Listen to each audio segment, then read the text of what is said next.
fun-loving ladies, Mia O'Brien, Lauren Brooks, and Taylor Dahl. This is Helmets and Heels On 1010XL, switched on by First Coast Lighting and Fans. Upscale lighting, fans, and home decor. Show me what you got, pretty lady.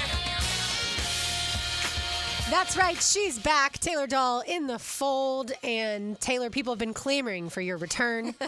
I'm so glad that you arrived just in time for Hurricane Milton to be bearing down on Florida. Yeah, we were talking a little bit right before the show started. And honestly, thank goodness I did get back when I did. It ended up being very late on Monday.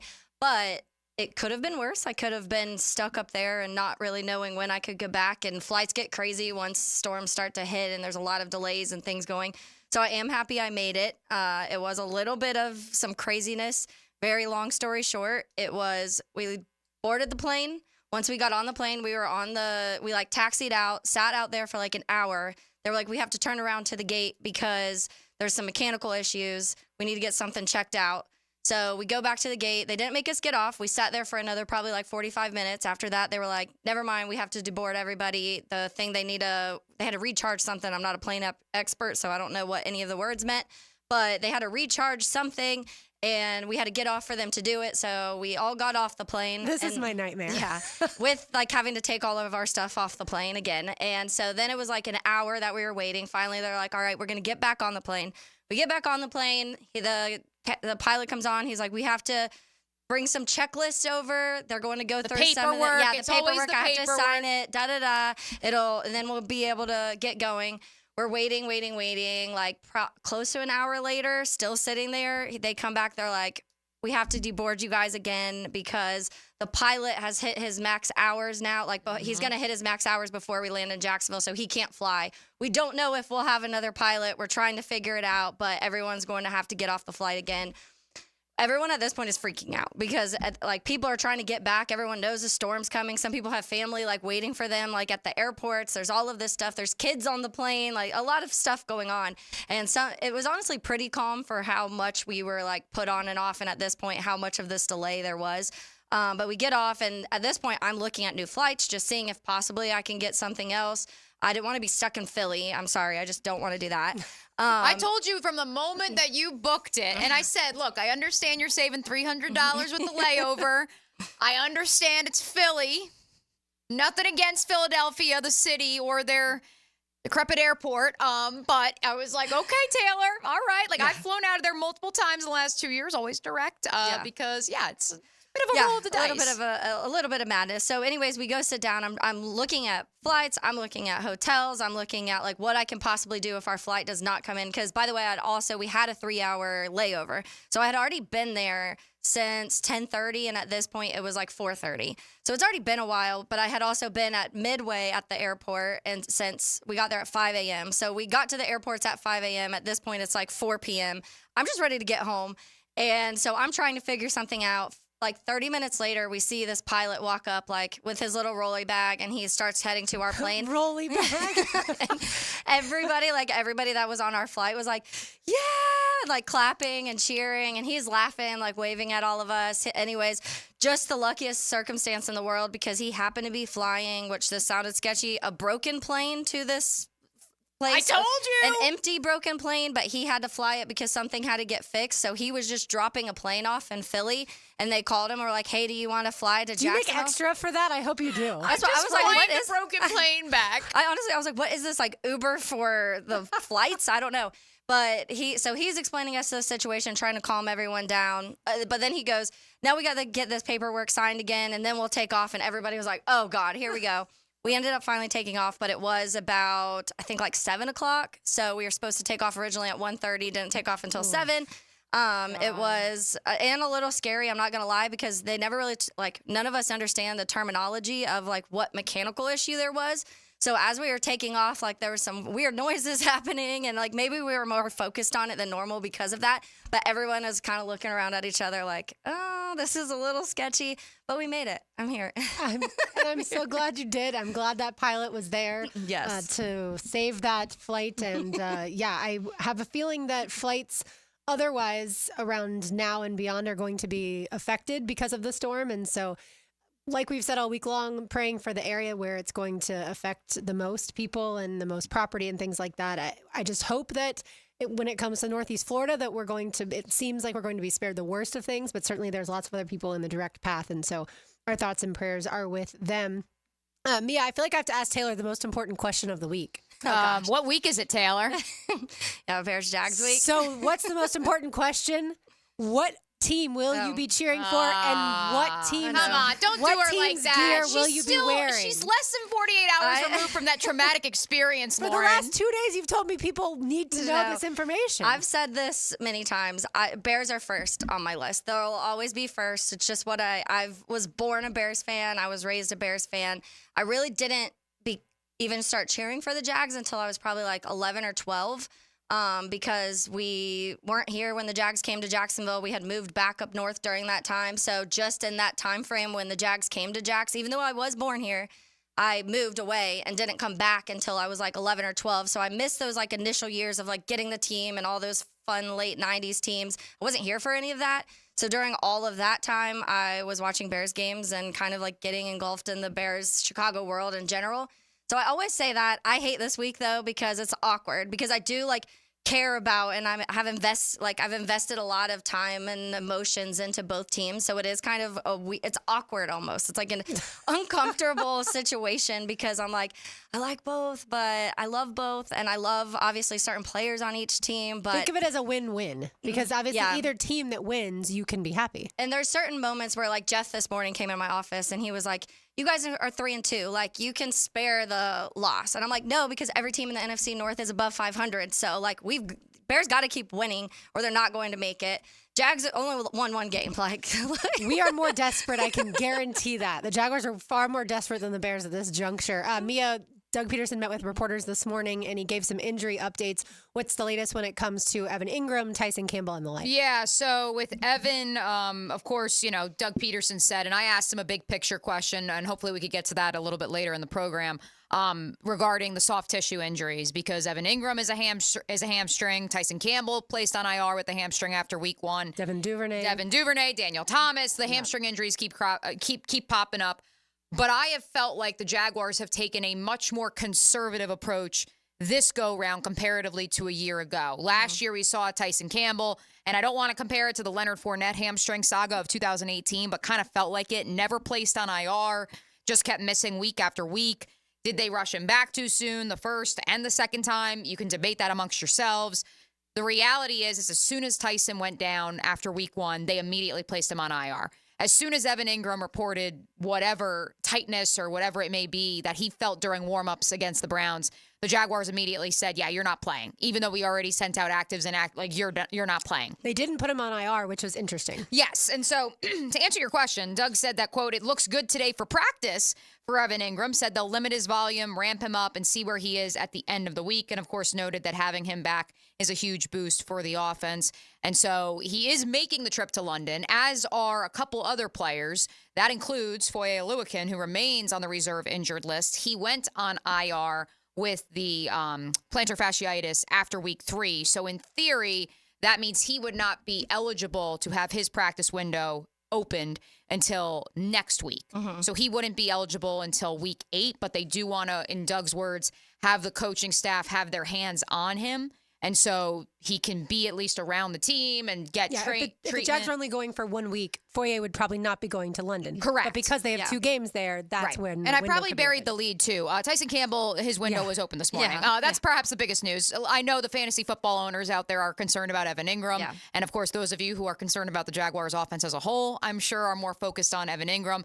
But make no mistake about it, Taylor, Tyson Campbell's return and ensuring he is as healthy as he can possibly be will be a huge boost for this defense. And we talked about it yesterday, Lauren, when we were breaking down the deficiencies on defense these last few weeks. But it sounds like he won't be playing until against the Patriots. Correct. He won't play against the Bears, but Tyson Campbell, that is, but he should play against the Patriots. I do like how the Jags have handled the injuries this year opposed to last year, compared to last year, because I think that last year we saw it was a lot of kind of like, oh, they're banged up, and then everything caught up at the end of the season to both sides of the ball, and it was kind of a mess.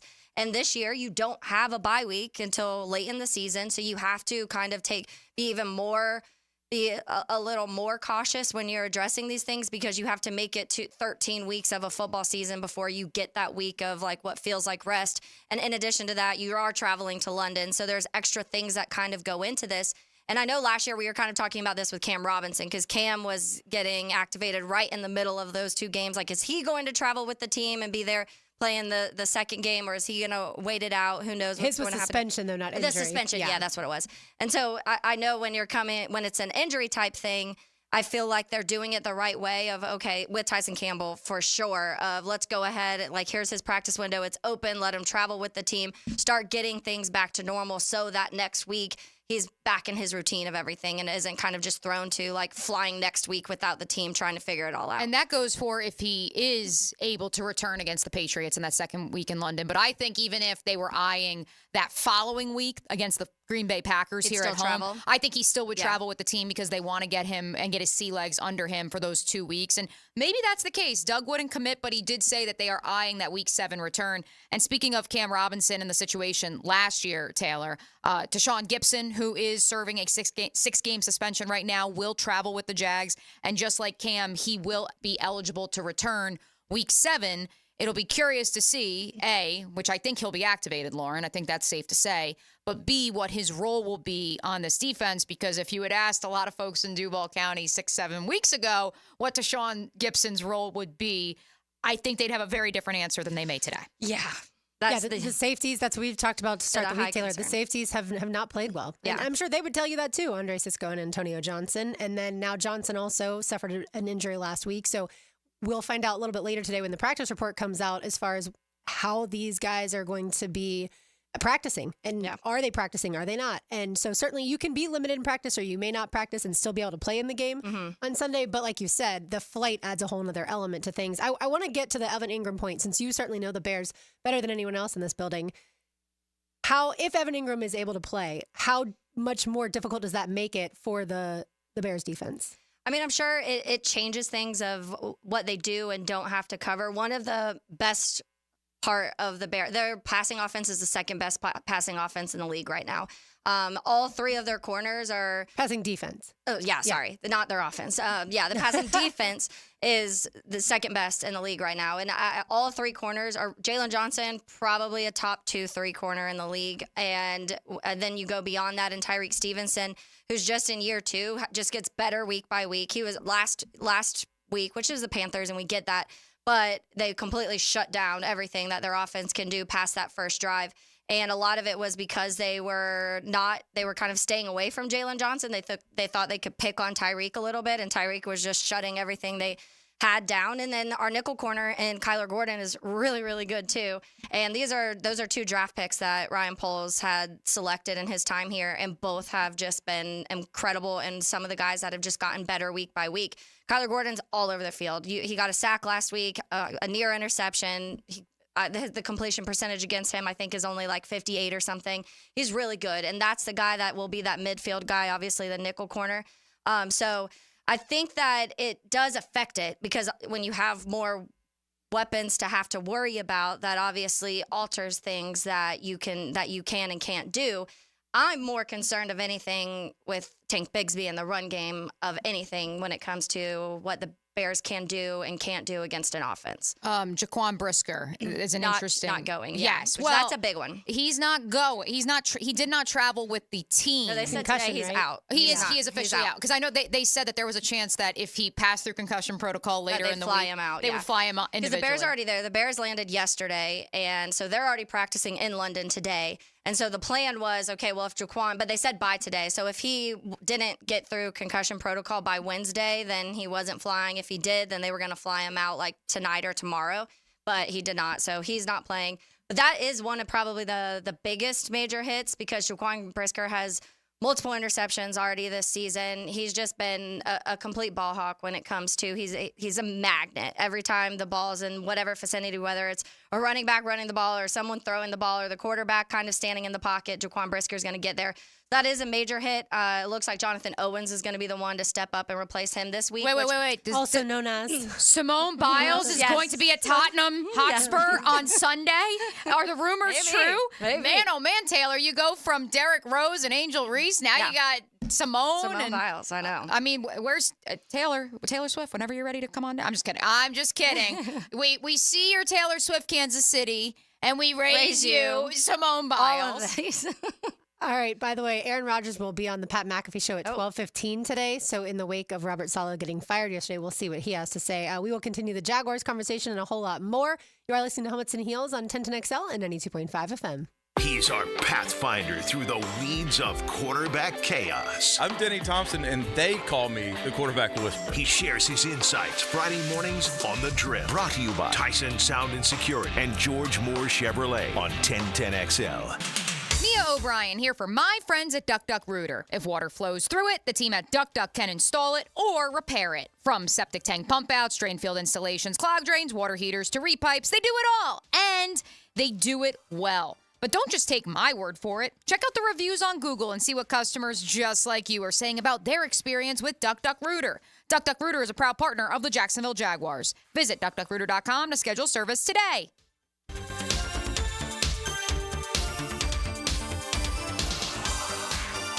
Dive into Beyond Triathlon, an inspiring documentary with stories of women in sports, featuring Jacksonville's Dottie Dorian, Mayor Donna Deegan, and three-time Olympic gold medalist Nancy Hogshead at the Lazara Performance Hall at UNF this Saturday, October 12th. After, Bacardi invites you to celebrate with a triumphant Toast to Excellence reception. Golden and silver levels get an exclusive custom blended bottle of rum. Get tickets starting at $10 at BeyondTriathlon.com. Proceeds benefit scholarships for female athletes. Mia here. Have you been betting and winning at MyBookie.com? If you haven't bet with MyBookie yet, they are still running the double deposit bonus. Just sign up with promo code 1010XL. We are on to week 6 in the NFL, a ton of college matchups that run through the weekend. Get some skin in the game on all of these elite matchups. You should certainly have your eye on that spread for Florida, Tennessee Saturday night. You know that we play the Bears Sunday on NFL over in London, and we're probably going to be a slight underdog here in Duval County. If you think the Jags can win in London, bet it. The Surging Commanders, meanwhile, play the Ravens in a DMV battle. The Cowboys play the Lions. And for Sunday Night Football, Bengals traveling to New York to play the Giants. For a limited time, MyBookie still has that double deposit bonus. Use promo code 1010XL to claim a bonus that doubles your money on your very first deposit up to $1,000. Double your money with promo code 1010XL before you even place a bet. Bet anything, anytime, anywhere with MyBookie. This right here is as good as it gets. This is life getting lived without obligations or complications. This is filling your cup and savoring the moment. This is the gift of presence, served to you in a place where there's room for everyone and enough to go around. And the best part, it's always Sonny's here. Sonny's Barbecue, local pitmasters since '68. It's Helmets and Heels, Kingfish Pest Control Wednesday, proud partner of the Jacksonville Jaguars. Hey, Scarline here. If you're like me in the fall, you want to watch football, not clean. Enter Molly Maid, voted Bold City Best Cleaning Service 3 years in a row. Molly Maid is reliable, friendly, and thorough. Visit mollymaid.com. Are you 18 years or older, just got married, just got divorced, or have children? Listen up. Have you done your last will and estate planning? If you have questions, call Matt Hinson with the Hinson Law Firm. Reach him at 527-1700. Office is Jacksonville, Florida. And don't let the state decide your fate. This is Dr. Kevin Murphy with Southeast Orthopedic Specialist, congratulating this week's high school scholar athlete, Lauren Hutton, senior swimmer at Fletcher High. Lauren is the varsity captain of the swim team and is a member of the National and French Honor Societies. Congratulations, Lauren. Jacksonville, are you ready? The college basketball season is tipping off with an epic in-state showdown. The Florida Gators and South Florida Bulls go head-to-head in the Jacksonville Sports Foundation Invitational. Be there Monday, November 4th at Veterans Memorial Arena and witness this in-state rivalry live. Secure your seats now at Ticketmaster.com. It's Florida versus South Florida to start the college basketball season on November 4th in Jacksonville. Get your tickets now at Ticketmaster.com. David Garrard here. Playing in the NFL can put a lot of wear and tear on your body, especially your knees. Southeast Orthopedic Specialist has kept me mobile and ready to tackle every day. Southeast Orthopedic Specialists. David Garrard here. I've had the PRP treatment from Southeast Orthopedic Specialists, and my knees are really doing well. Platelet-rich plasma treatment may be the answer for whatever is hurting you. Southeast Orthopedic Specialists. Get off the ladder and put on the helmet with Gutter Helmet of North Florida. We are family owned and manufactured locally. Cleaning your gutters is a dangerous and dirty job. That's why with Gutter Helmet, you'll never clean your gutters again. Water goes in your gutters while trash and debris go on the ground. It won't collect like filters do. Gutter Helmet protects. Call now for 10% off and a free gutter cleaning and tune-up with your purchase of Gutter Helmet. Call 904-762-7779. Fall in Florida. The leaves may not be coming down, but the prices are at Beard's Diamonds. It's the buy one, get one on wedding band sale. All stackables, all right-hand rings, all eternity bands, and more are buy one, get one free. That's at St. John's Town Center or beardsdiamonds.com.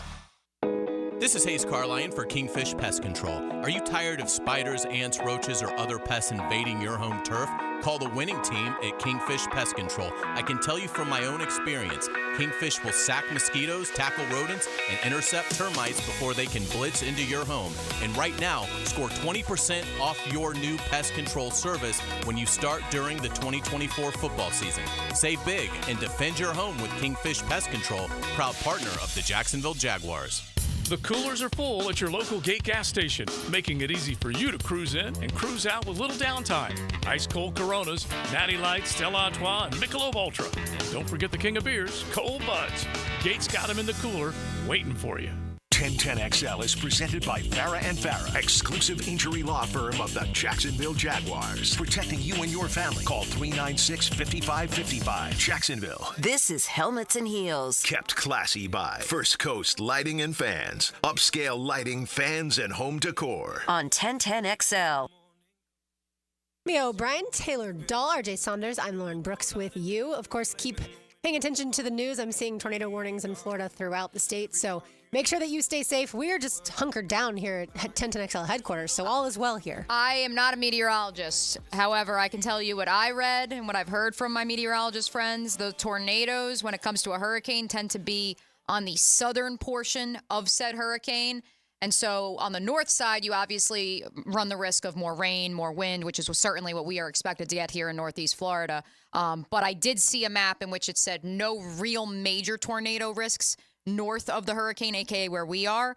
But obviously, be aware. You never know what can happen. And as I was telling a couple people in the building yesterday, having lived through a couple of tornadoes when I was in the Midwest, I can tell you that's where some of the concern, not that a hurricane shouldn't concern you, but the tornadoes, trust me, there's no coming back. There's no coming back from those. Yeah, they can certainly devastate areas as well. So we will be here, though, with you all week long because we have to talk about your Jacksonville Jaguars and the fact that the Jaguars finally won a game this past Sunday, get to 1-4, take on the 3-2 Bears on Sunday in London. All right, so Taylor just talked about me and the fact that Tank Bigsby scares her as far as that the Jaguars offense is concerned.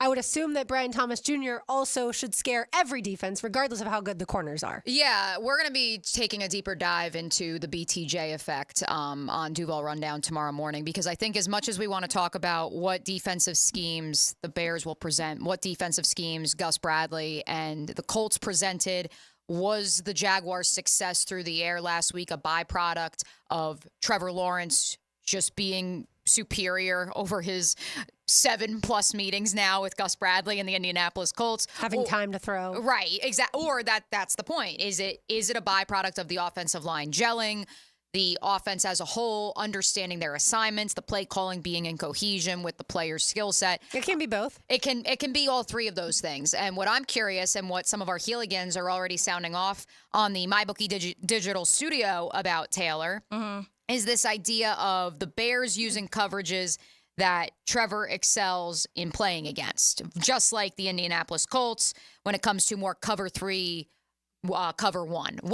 How would you describe the defense that Trevor, Brian Thomas Jr. and company would be going up against? Because to your point earlier in the program, I mean, Jalen Johnson's playing like a top 5 corner right now. My assessment of that situation is that he would be lined up on Brian Thomas Jr. He can keep up with that 4.2 speed. And I am curious. The Bears have a very even mix of what they do. They have 30% man, and the rest is zone. So it's not like they can play man coverage when they need to. And they've had games this season where they've had to, and they've had games where they could do zone, and they've been able to figure it out that way. The one thing that has popped out with me when it comes to safety-wise is our safeties. We don't have a true free and strong safety. It's like very free-flowing. It's more of just like, I don't even know how to explain it. I talked to Coach Campo about it for a while, so we had a long conversation about it, and he kind of explained it. Because he was like, a lot of teams do it, they'll disguise it a little more. The Bears just full on. Like, there's never a moment where you're like, oh, that's their that's their free safety, that's their strong safety. I'm wondering if that changes without Jaquan Brisker, because before, like, they were very confident in Jaquan Brisker being able to kind of do a little bit of everything. He's so fast that he can get up almost to the line and be able to still figure out routes if it is a shorter passing route, or if they're about to run the ball. I'm not sure their confidence in, I said it would be Jonathan Owens, looks like it's going to be Elijah Hicks. I'm not sure their confidence in Elijah Hicks being able to do that. So how much does that change what the safeties are doing? I think that is more of a concern. But I do think corner-wise, there'll be a mix, and they're going to change it to whatever they think they can beat Trevor on. Which also is not too unlike, even if we don't want to go deep into what sort of coverage the Bears are going to run, we're talking basic elementary level here, just like the Colts last week, Lauren, where they were without Kenny Moore, arguably their best player in their back seven, let alone their secondary. Yeah. Without Kenny Moore, what happens to you? And I'm not saying that Jaquan Brisker is the most essential piece to that secondary, because I don't think he is. But at the same time, I do think that if you remove one cog from the machine, and in turn, you're asking a younger player to step into that spot like the Colts did a week ago, can Trevor Lawrence exploit that? Well, I think to me, the biggest thing, like we just talked about, will Trevor be protected long enough to be able to throw the ball, and will he feel comfortable? And of course, that Bears defensive front, led by former Gator Javon Dexter, that's going to pose, I think, a lot more of a challenge to the Jaguars offensive line than the Colts defensive front did. And that's something that's honestly surprising, because one of our biggest concerns coming into this season, Lauren, was the defensive line, because it was just something we are confident in. Javon Dexter last year, it took 10, 11 games for him to really get going. But once he did, you saw this already massive leap towards the end of the year of Dexter. So everyone kind of figured this was about to be his breakout year, and people would be talking about Dexter. But then you have Montez Sweat, who's an absolute force, and everybody knew that. But and Doug Peterson also unsolicited brought up Montez Sweat today in his availability. Okay. And as he should. And Montez isn't even having some incredible season so far. I think he's getting double teamed like crazy, which I feel like teams may have to even stop doing that, because now everybody else is getting pressures, and they're realizing that these other guys can actually create pressures from up the middle and in other places. The guy we picked up this last during the offseason, Darrell Taylor, we got him from Seattle, didn't really have much of a role in Seattle, and I was just reading a stat of he has some of the most pressures when it comes to any edge player in the league right now, in like top 10 pressures for all defensive ends. And so there's a lot of surprises on this line, and that's what's more that we thought that was one of our biggest weaknesses. And it looks like these guys are able to create pressure from everywhere on the line. You'll see Javon Dexter all over the place. You'll see him a lot. He's like our true 3-tech, but you'll see him on the ends, on both ends. Sometimes they move him around. DeMarcus Walker's having a good season. Darrell Taylor's having a really good season. Shout out Sandalwood. Yeah. Which I forgot that until like 2 weeks ago. I was like, oh yeah, DeMarcus Walker's from here, and obviously a Knoll too. And so it's funny because him and Javon Dexter always kind of go back and forth with each other. But so that is one of the more surprising things. And I think because the defensive line has been even better than everybody probably in Bears world thought they would be, that makes the secondary look even better. We will return to the Jaguars-Bears breakdown, but since we promised it to you. That just happened. Brought to you by Florida Home AC, the official air conditioning partner of the Jacksonville Jaguars. Aaron Rodgers is indeed on the Pat McAfee show right now and has been asked about Robert Saleh being fired as the head coach of the New York Jets, to which he says, I resent any of the accusations that he had any role in the firing because they're patently false.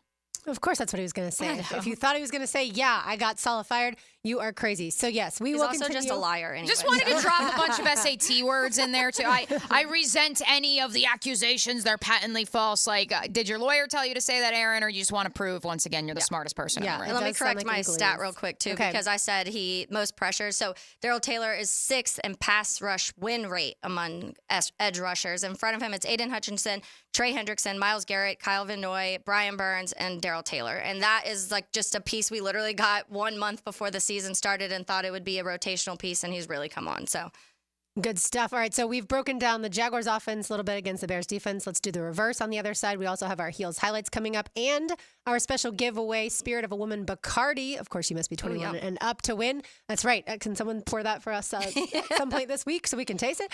You are listening to Helmets and Heels on 1010XL 92.5 FM. Guys, feeling deflated in the bedroom? ED, low T, no energy? If your stuff is broken, call 904-STROKEN or 904stroken.com. No shots and the first treatment now free. Fix your ED at 904stroken.com. Mia here, and you guys heard me say this last summer when my yard flooded. Duck Air Conditioning was there the moment my AC went out for me. I gave Jeff and his team a call, and literally within 12 hours, they had one of their qualified service techs on site to get my AC back up and running after it was flooded. Hurricane Milton is coming, folks, so make sure you remind yourself, hey, Duck AC, it's more than just septic. It is also Duck Air Conditioning. Give them a call today and schedule service when you need them most. 904-862-6769 or online at duckduckac.com. Duck AC is a licensed mechanical contractor.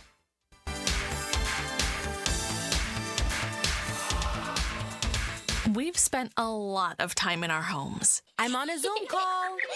Dinner's ready. But we've learned that when we love our home, it loves us right back. Now you can keep that love going when you install energy-efficient natural gas appliances and earn up to $1,925 in cash rebates. You'll love endless hot water, faster drying and cooking times, and ongoing savings and comfort.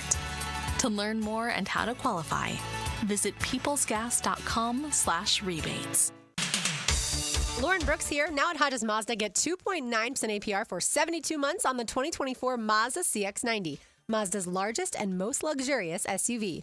Or drive home a 2023 Mazda CX-30 2.5S preferred for as low as $26,999.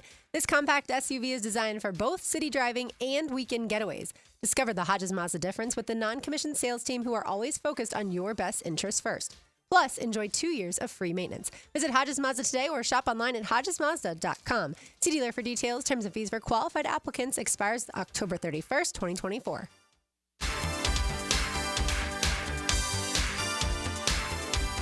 Hey, Gabe Prosser here to save you some cash. Maximize your home sale now with the market experts who deliver more money in less time, and those experts are Chad and Sandy Newman. Maybe you're worried about costly repairs or upgrades needed to sell your home. You don't have to worry. The worries are relieved with Chad and Sandy, the local real estate experts we are trusting and recommending with the sale of your home.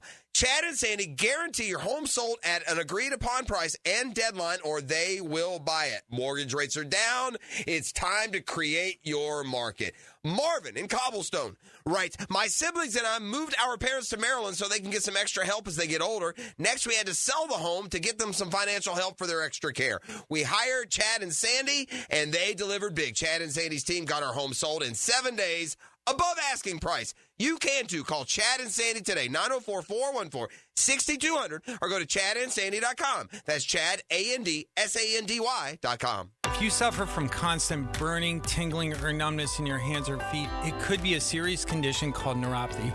I'm Dr. Nathan Riddle, DC with Riddle Wellness in Ponte Vedra. Neuropathy is treatable, and we have seen great results by using state-of-the-art, non-invasive therapies to target damaged nerves, reduce symptoms, and improve nerve function. Call 904-395-5598 to schedule your free consultation today and learn how you can live pain-free. Call 904-395-5598. Helmets and Heels. Kingfish Pest Control Wednesday. In its final year, we encourage you to help create great futures for young people when you run or walk at Mackenzie's Run, Saturday, November 23rd. Join Boys and Girls Club of Northeast Florida for a 5K and 1 mile fun run through the beautiful stadium course at TPC Sawgrass. Enjoy food, live music, face painting, family fun, and more at our Runners Village. Register at mackenziesrun.org. Mackenzie's 5K and Fun Run, November 23rd. mackenziesrun.org. Hear the Florida Gators all season on 1010XL. Brought to you by Renewal by Anderson Custom Windows and Doors. Proud partner of the Florida Gators. And by Farah & Farah, exclusive injury law firm of the Jacksonville Jaguars. This date in sports history is brought to you by Southeast Orthopedic Specialists. On October 9, 1966, the Baltimore Orioles win their first World Series championship in franchise history after a 4-0 sweep over the LA Dodgers. Roof damage? Call before you claim. Green Law Group, fighting insurance companies for you. They will work for you when you have roof damage. Don't let your insurance deny you. Don't call an adjuster. Call Green Law Group at 904-302-7055. Remember, if you have roof damage, call Green Law Group before you claim. They've settled millions and will work hard to get your claim and new roof. Green Law Group. Call before you claim. 904-302-7055. Prosser here. I've been telling you for years about Lifetime Enclosures and Lifetime Flooring. Football season finally upon us. Imagine watching your favorite team in your new Lifetime Man Cave, family hangout, or Lifetime's version of a she shed. And now Lifetime is expanding their replacement window division. Make your home energy efficient with their Energy Star rated windows, enclosures, flooring, and windows to fit any and all budgets. Visit the showroom just off Phillips Highway. Proud partners of the Jacksonville Jaguars. Let Lifetime be your home team. Hello, this is Father Nicholas Lowe. I want to talk to you about picking the right battles to fight in this life. Every day, we have opportunities to get upset and angry. But I want you to realize that sometimes you have to ignore in this life so that you can soar into the kingdom of heaven. My encouragement, friends, to you is to pick the right battles to fight. Fight only battles that help you draw closer to God, because you have to ignore so that you can soar. For more inspiration, log on to stjohnthedivine.com. This is Dr. Kevin Kaplan, head team physician for your Jacksonville Jaguars. Here's the latest update on the Jags, brought to you by Baptist Health and JOI. Today, the Jaguars placed cornerback Tyson Campbell on the designated for return list. Jaguars head coach Doug Peterson spoke this morning about Campbell's imminent return. Yeah, I mean, we're excited to be in a position to open his window. And really, it just allows him to work himself back into practice, right? He's been training and rehabbing, and it's different than football movements. And it's a way for us as coaches, too, to monitor that and keep him in a kind of a controlled environment. But excited, looking forward to him getting out there with the guys and, see where it goes here in the next couple of weeks. Doug Peterson this morning on Tyson Campbell. I'm Andrew Gibson with your Jacksonville Orthopedic Institute Jaguars update. 1010XL is presented by Farah & Farah, exclusive injury law firm of the Jacksonville Jaguars. Protecting you and your family. Call 396-5555. Jacksonville. Helmets and Heels is switched on by First Coast Lighting and Fans. Upscale lighting, fans, and home decor on 1010XL. If I could give kudos, ladies, to our neighbors down to the south, I'm sure many of you saw the photos from the Tampa Bay Buccaneers account of not only the players and their families getting on a flight last night to New Orleans ahead of their game Sunday and in order to evacuate, but they literally were allowed to bring their dogs and their cats. The numbers are out. Per Albert Breer, 350 people are in the traveling party to New Orleans, so my assumption is that they got a second charter. And they also put up those that want to stay behind in Florida up at resorts throughout the Orlando area. Ownership has purchased hundreds of rooms for all Bucs employees and their extended families. And yes, it was an additional plane. They found pet shelters. Oh, yeah, just a great job across the board by the Buccaneers organization. And of course, knowing that we still don't know what exactly is about to roll through Tampa, but it certainly looks ferocious right now. And knowing that those folks may be out of their homes for an extended period of time, it's certainly a situation to monitor as well when it comes, to the Bucs and what this is going to mean for them, knowing what we've seen when Katrina rolled through New Orleans and when the Texans were faced with Harvey in 2017. So obviously we're thinking of everybody down that neck of the woods, but a shout out to the Glazer family and the Buccaneers, because that's, I personally just love the photos of the dogs sitting on the plane. It just warmed my heart last night. Please don't leave your animals behind. No. Please. It looks like it'll be closest to us. This is as of the 11 a.m. advisory. Hurricane Milton will be closest to us around tomorrow morning, 8 a.m. with 85 mile per hour winds. So I think the biggest question, not the biggest question, but a lot of people's question is, will the bridges close?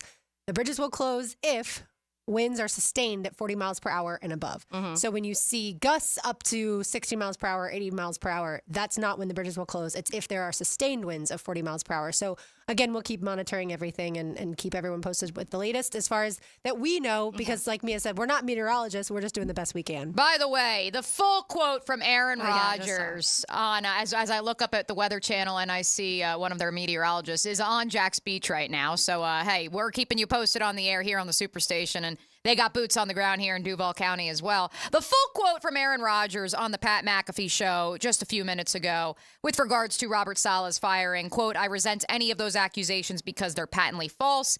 It's interesting the amount of power people think I have, which I don't." Oh, so here's another one that I just saw, another quote. "We need as players to take accountability for what happened. That's what hits you in the moment, too. If I played better on Sunday, this doesn't happen. That was the main sentiment yesterday. Obviously, my heart's going out to Robert." AKA, if I didn't throw an interception to the linebacker that was sitting 5 yards away, maybe Robert Saleh would still have a job today. Did you also see the report from Zach Rosenblatt, the Athletics beat reporter for the Jets? I read his full story this morning, and Woody Johnson, by some accounts, didn't even consult with anyone in their front office. He didn't tell Joe Douglas until he had already said, like, This is happening. Robert's coming in and I'm about to fire him. Well, they escorted him out, didn't let him talk to the team. That's just so disrespectful. Those were reports. We talked to Will Parkinson yesterday from Turn on the Jets podcast, and he said he's not 100% sure if that's accurate or not, but who knows what really happened. All we know is Robert Saleh is a classy guy. He put out a statement, and he at no point in time let his true feelings, I'll say, I'm sure he has a lot to say. Yeah, He's going to be in demand, too, by the way, as a defense coordinator. There's no question about that. I mean, he could be a consultant for a team before the season's over, by the way. Yeah, I do wonder the backup quarterback situation. If Aaron Rodgers continues to play poorly, what does Jeff Ulrich do now, the interim coach? Does he try out Tyrod Taylor there if Rodgers again continues to play poorly? You're going a different way with that, Lauren. Man, see, again, I know Jordan Travis is still injured, I think, but could he be the guy to he's a lift redshirt year. that franchise at some point in time? Maybe not this year, but still, I look to the future because who knows how he's going to play. Well, more so, I mean, Robert Saleh, look at the San Francisco 49ers fan base was rejoicing yesterday. Yeah. Because they're not too high on former special teams coordinator here in Duval, Nick Sorensen, even if he's not necessarily the only defensive guru in the building out there in San Francisco, because wait for it, Big Brain. Yeah. Oh, you primetime listeners know my good friend Big Brain, the one, the only Brandon Staley. He is also out there in the building. So Niners fans over the last 2 days have been clamoring for maybe old Bob will come back and be a consultant for them, which is crazy to think that someone could be fired at the highest position in a National Football League's organization and then immediately be in demand elsewhere, but wasn't wanted any longer by the New York Jets. Yeah, I mean, I think that's part of being a defensive-minded head coach now in the NFL, because the Bears are doing the same thing with Eberflus. Even at 3-2, there's a lot of Bears fans that are like, okay, can't wait until we have Ben Johnson next year, even though Eberflus has done what he has with the defense. It's so much now they're seeing all of the teams that have the most success having offensive-minded head coaches. And so I'm sure some teams that are out there that are like, okay, well, we need a DC, though. You can come here and do that. And it's not asking him to obviously take on the whole role of having to overlook everything. But the Texans would say, hey, hold on, we have a defensive-minded coach, and we're 4-1. And that's what I'm saying. To me, I like Eberflus. I'm one of the few people in Chicago that like him. But I think that he does his job. His side of the ball looks fantastic. You know when you're hiring a defensive-minded head coach that he's not going to have much say in what's happening on the offensive side of the ball. From there, it's what your OC can do. Well, and it's also you have a rookie quarterback. And so don't put all the expectations on that. So that leads us perfectly into, go ahead, Mia. I was just going to say that was Robert Saleh, reportedly. That was his argument to Woody Johnson, was like, hey, the defense has been top 15, top 10 every year that I've been here. I've got my side under control. Right. Figure out the other side. Right. And talk to Nate Hackett. Which, again, let's not bury the lead here. That Nate Hackett is still gainfully employed, and there are no plans to fire him, despite the offense actually being the problem here. And Aaron Rodgers has, no say, of course, no power at all. I do think, in ironic twist of fate, the comments of none other than former Jaguars linebacker Quincy Williams, I think really struck a chord from my vantage point with Woody Johnson and with ownership there with the New York Jets. The fact that a guy who was essentially left for dead and you picked him up and turned him into an all-pro and is a leader in that locker room, and he stressed to SMY after the game Sunday in London, people need to take accountability from top to bottom. And he just kept saying from top to bottom, there's no accountability. And I think that those comments were heard. Yeah. And whether they were consulted with other people, that remains to be seen. But either way, Bobby Saleh out there on the open market. And there are going to be Jaguars fans clamoring for him if the defense doesn't play well as we go down the stretch of this season. All right, so speaking of Caleb Williams, how does the Jaguars defense try and contain Caleb and certainly Keenan Allen and the weapons that the Bears have? Yeah, so the offense is interesting right now because they're still in that figuring it out mode.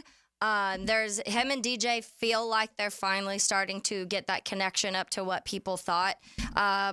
But every game, and I was talking to Gus on the Duval Rundown yesterday, and I said the thing with this offense is there are so many pieces because of DJ, because of Keenan, because of Rome, because of Cole Kmet, because of DeAndre Swift, and what they've been able to the last couple weeks figuring out how to use Swift in the right ways. Also, between all of those guys, there are a lot of mouths to feed. I don't think it's a negative thing. But every game, somebody else has a big game, and that's what it's kind of been. That's been the tale of this year so far. As DJ went off this last week, DeAndre Swift went off the week before, Rome Odunze went off the week before. It was literally DJ had over 100 yards this last week. Swift had over 100 yards the week before. Rome had over 100 yards the week before. Keenan's missed 2 games, so he's just getting kind of back into the rhythm of the offense. He's more so almost like a decoy, I feel like, a lot. Like they use him just to kind of get eyes on him, and if he ends up being open, great, get it to Keenan in the middle of the field. If not, you have Rome or Rome or DJ down the field 30 yards. So it is a test, and it is. I know I saw some people on the text line texting in about, okay, well, you've played. It's been Will Levis and it's been Andy Dalton and it's been this. This goes back. They haven't allowed more than 21 points in 11 games. So defensively wise, it seems like they've really been on the same page. Offensively, it's been an absolute roller coaster. And even this year, through these 5 weeks, every single week, it's been a different story. And to the point of there was one game where Caleb, I think it was week 3, Caleb had threw over the ball over 52 times. And I was like, that's kind of crazy. You're having your rookie quarterback throw the ball 50 times, but they hadn't figured out DeAndre Swift now. Now, DeAndre Swift has really kind of started finding his footing in this offense. They've been able to use him in the pass catching side of the ball. Roschon Johnson seems to be those short the short yardage back and the goal line back, and it seems like that's been working. So they're in this experimental phase right now of really trying to figure out so that when people ask me what to expect, I don't know. Like, it truly could be a Rome game. It could be a DJ game. It could be DeAndre Swift. It could be Cole Kmet with how the Jaguars defend tight ends at times over the last 10+ years. And that's a good point because Cole Kmet, honestly, statistically in almost every category when it comes to receptions, yards, any of the numbers that you want to look at for tight ends, he's in the top 10 in every number. We just haven't had to use him to that extent, and maybe we've played some teams that cover the tight end a little bit better. So that is something to keep an eye on because you have him too, who's just really good. But when it comes to defensively, it is just kind of, I would say, try and limit that run game so that you force Caleb into some mistakes. Caleb he turned the ball over back-to-back weeks in weeks 2 and 3, and that's it. The rest of the games, he hasn't had any turnovers. So he's pretty careful with the ball, but the 2 games that he had 2 in both games. So he threw one. You could tell he got a little antsy, threw another one. What about the pass rush? Can the pass rush get home? The Jaguars. Yeah. Well, so that was my question, Taylor. This is a Bears offensive line that gave up 14 sacks through the first 3 games, 4 through their last 2 games. Yeah. What changed? So I think it's just that cohesiveness. It was new. Obviously the center was new. They also were trying to figure out even what to do with the other pieces because they brought in Coleman Shelton and Ryan Bates to compete at that center position. And then they were trying to figure out, once they kind of announced that Coleman Shelton was going to be the center, Ryan Bates was going to be the backup right guard. Nate Davis got hurt. So then Ryan Bates had to end up coming in anyways and playing right guard. But even the wild thing is this last week, 2 people got hurt. Tevin Jenkins left the game with an ankle injury, and Nate Davis got hurt again. So they had 2 backup pieces in, and one of the guys that filled in for Tevin Jenkins, Bill Murray, was one of the highest rated guards in the league. So yes, the Bill Murray in Chicago, the new Bill Murray in Chicago. But the Panthers also, once they traded away Brian Burns, they don't really have. And that's why there's not much up front, so it's really hard to tell. I don't think the Bears line is good. I don't think they're awful. I think there's improvements that have started to happen. They've also started to figure out certain situations to help chip blocking. Keenan Allen, they've had him in there quite a bit the last 2 weeks helping block. And he's actually a pretty efficient blocker as a wide receiver. And so they've started trying to figure out other ways because Caleb was getting crushed. But the other thing, Texans, for example, were the ones where he got pressured like 15 times, sacked, I think 6 or 7. Bad game. They were blitzing a ton. They blitzed 70% of their third downs against the Bears. Are you listening, Ryan Nielsen? Yeah. But need you to blitz more on Sunday morning. But what happened now recently is it seems like Caleb Williams has figured out the blitz. And his stats, I was trying to find it a second ago. His stats, against the blitz over the last 2 weeks, 17 for 19, 200 yards, 2 touchdowns. So he's getting the ball out quickly. Yep. And that he's gotten better every single game. Every single game. Because he faced it so much week 2. Yeah. He He was like, that's what I have to do. But he's figured out, you can see him, like he's becoming more and more aware every single game. His progressions have been progressively, to use that same word, getting better and better. The last 2 weeks, I think both of the big touchdowns that he threw were on like his third read. Like that's just kind of the type of guy that Caleb is. He's not going to start forcing things, and he was the first 2 weeks. So that's what we're kind of seeing is that if I could say anything, he's just settling in. He's looking more comfortable. And Doug Peterson echoed exactly that when I asked him this morning, what's the difference between the first 3 weeks of the season for their offense and the second 2 weeks? He said it's a group with a new quarterback, a young rookie quarterback finding its footing. Mm-hmm. And a new offensive coordinator who's trying to figure out all of these pieces of, okay, we have 6 different weapons to use, a rookie quarterback, a mediocre offensive line. What's the best ways to make all of this work together? And it took him a few weeks to kind of figure out what was working and what wasn't. And that's what I was going to say. That's what I said to Mia yesterday is, are both of these offenses right now a little bit almost overconfident because the Jaguars faced a Colts defense that has the worst passing defense in all of the league. Yeah. And the Bears faced the Panthers, who have basically nothing. And on the other side of the coin, if you're Doug Peterson, you're arguing these are 2 teams that, yes, there were high expectations for both offenses,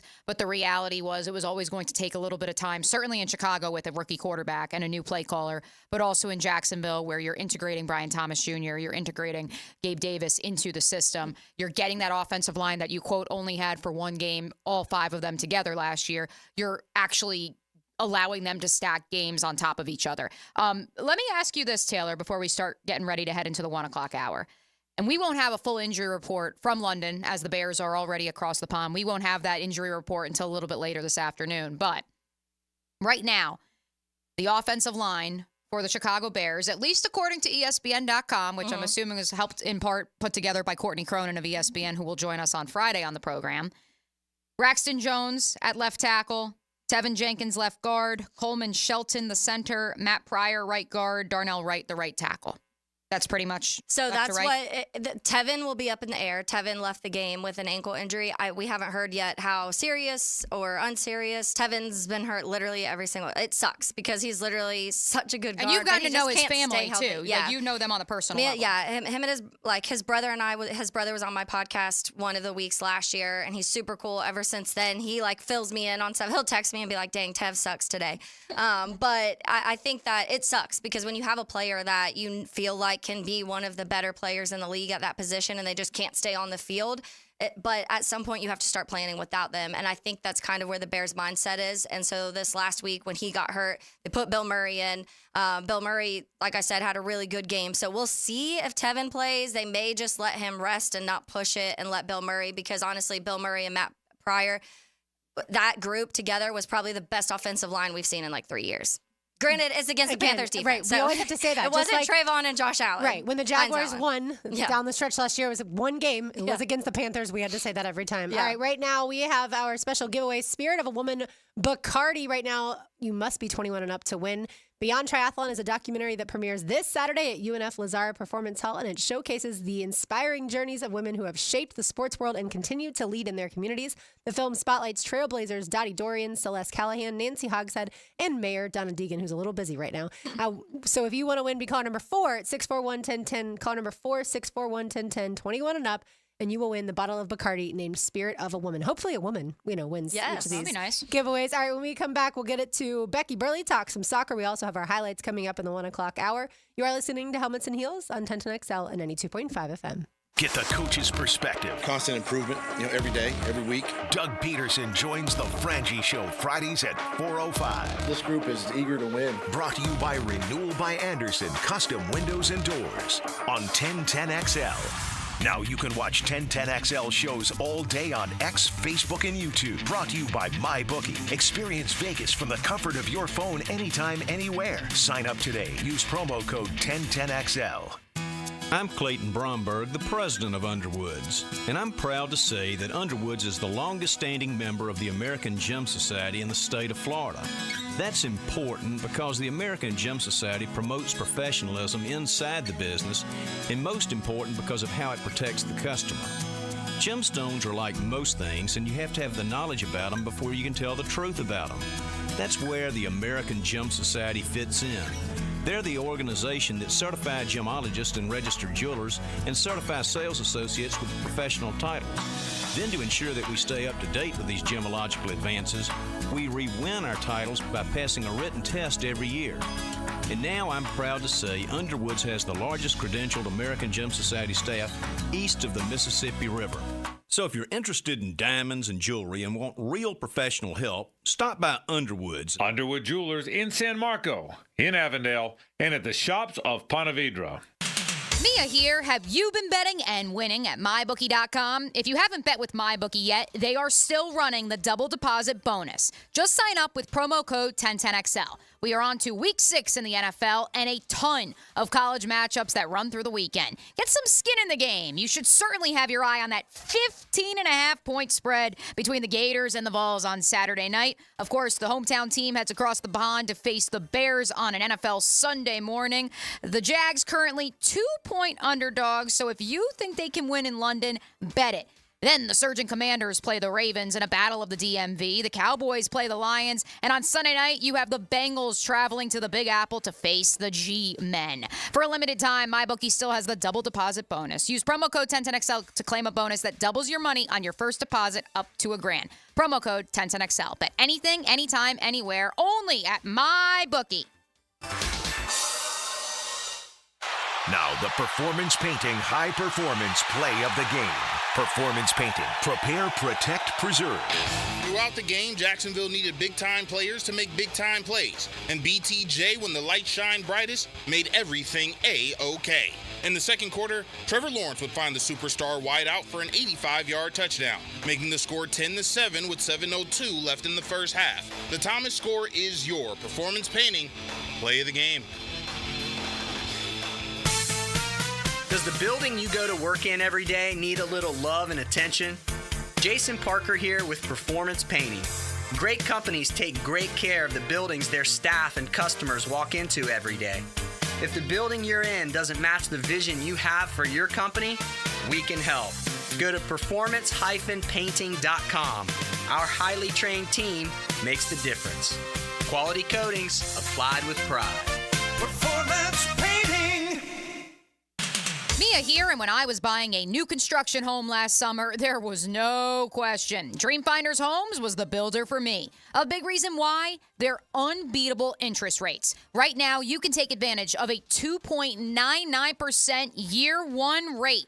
Find your dream home, take advantage of unbeatable rates, and move in today. I'll say it again one more time. 2.99% year one rate. Wow. Dream Finders Homes, the official home builder of the Jacksonville Jaguars.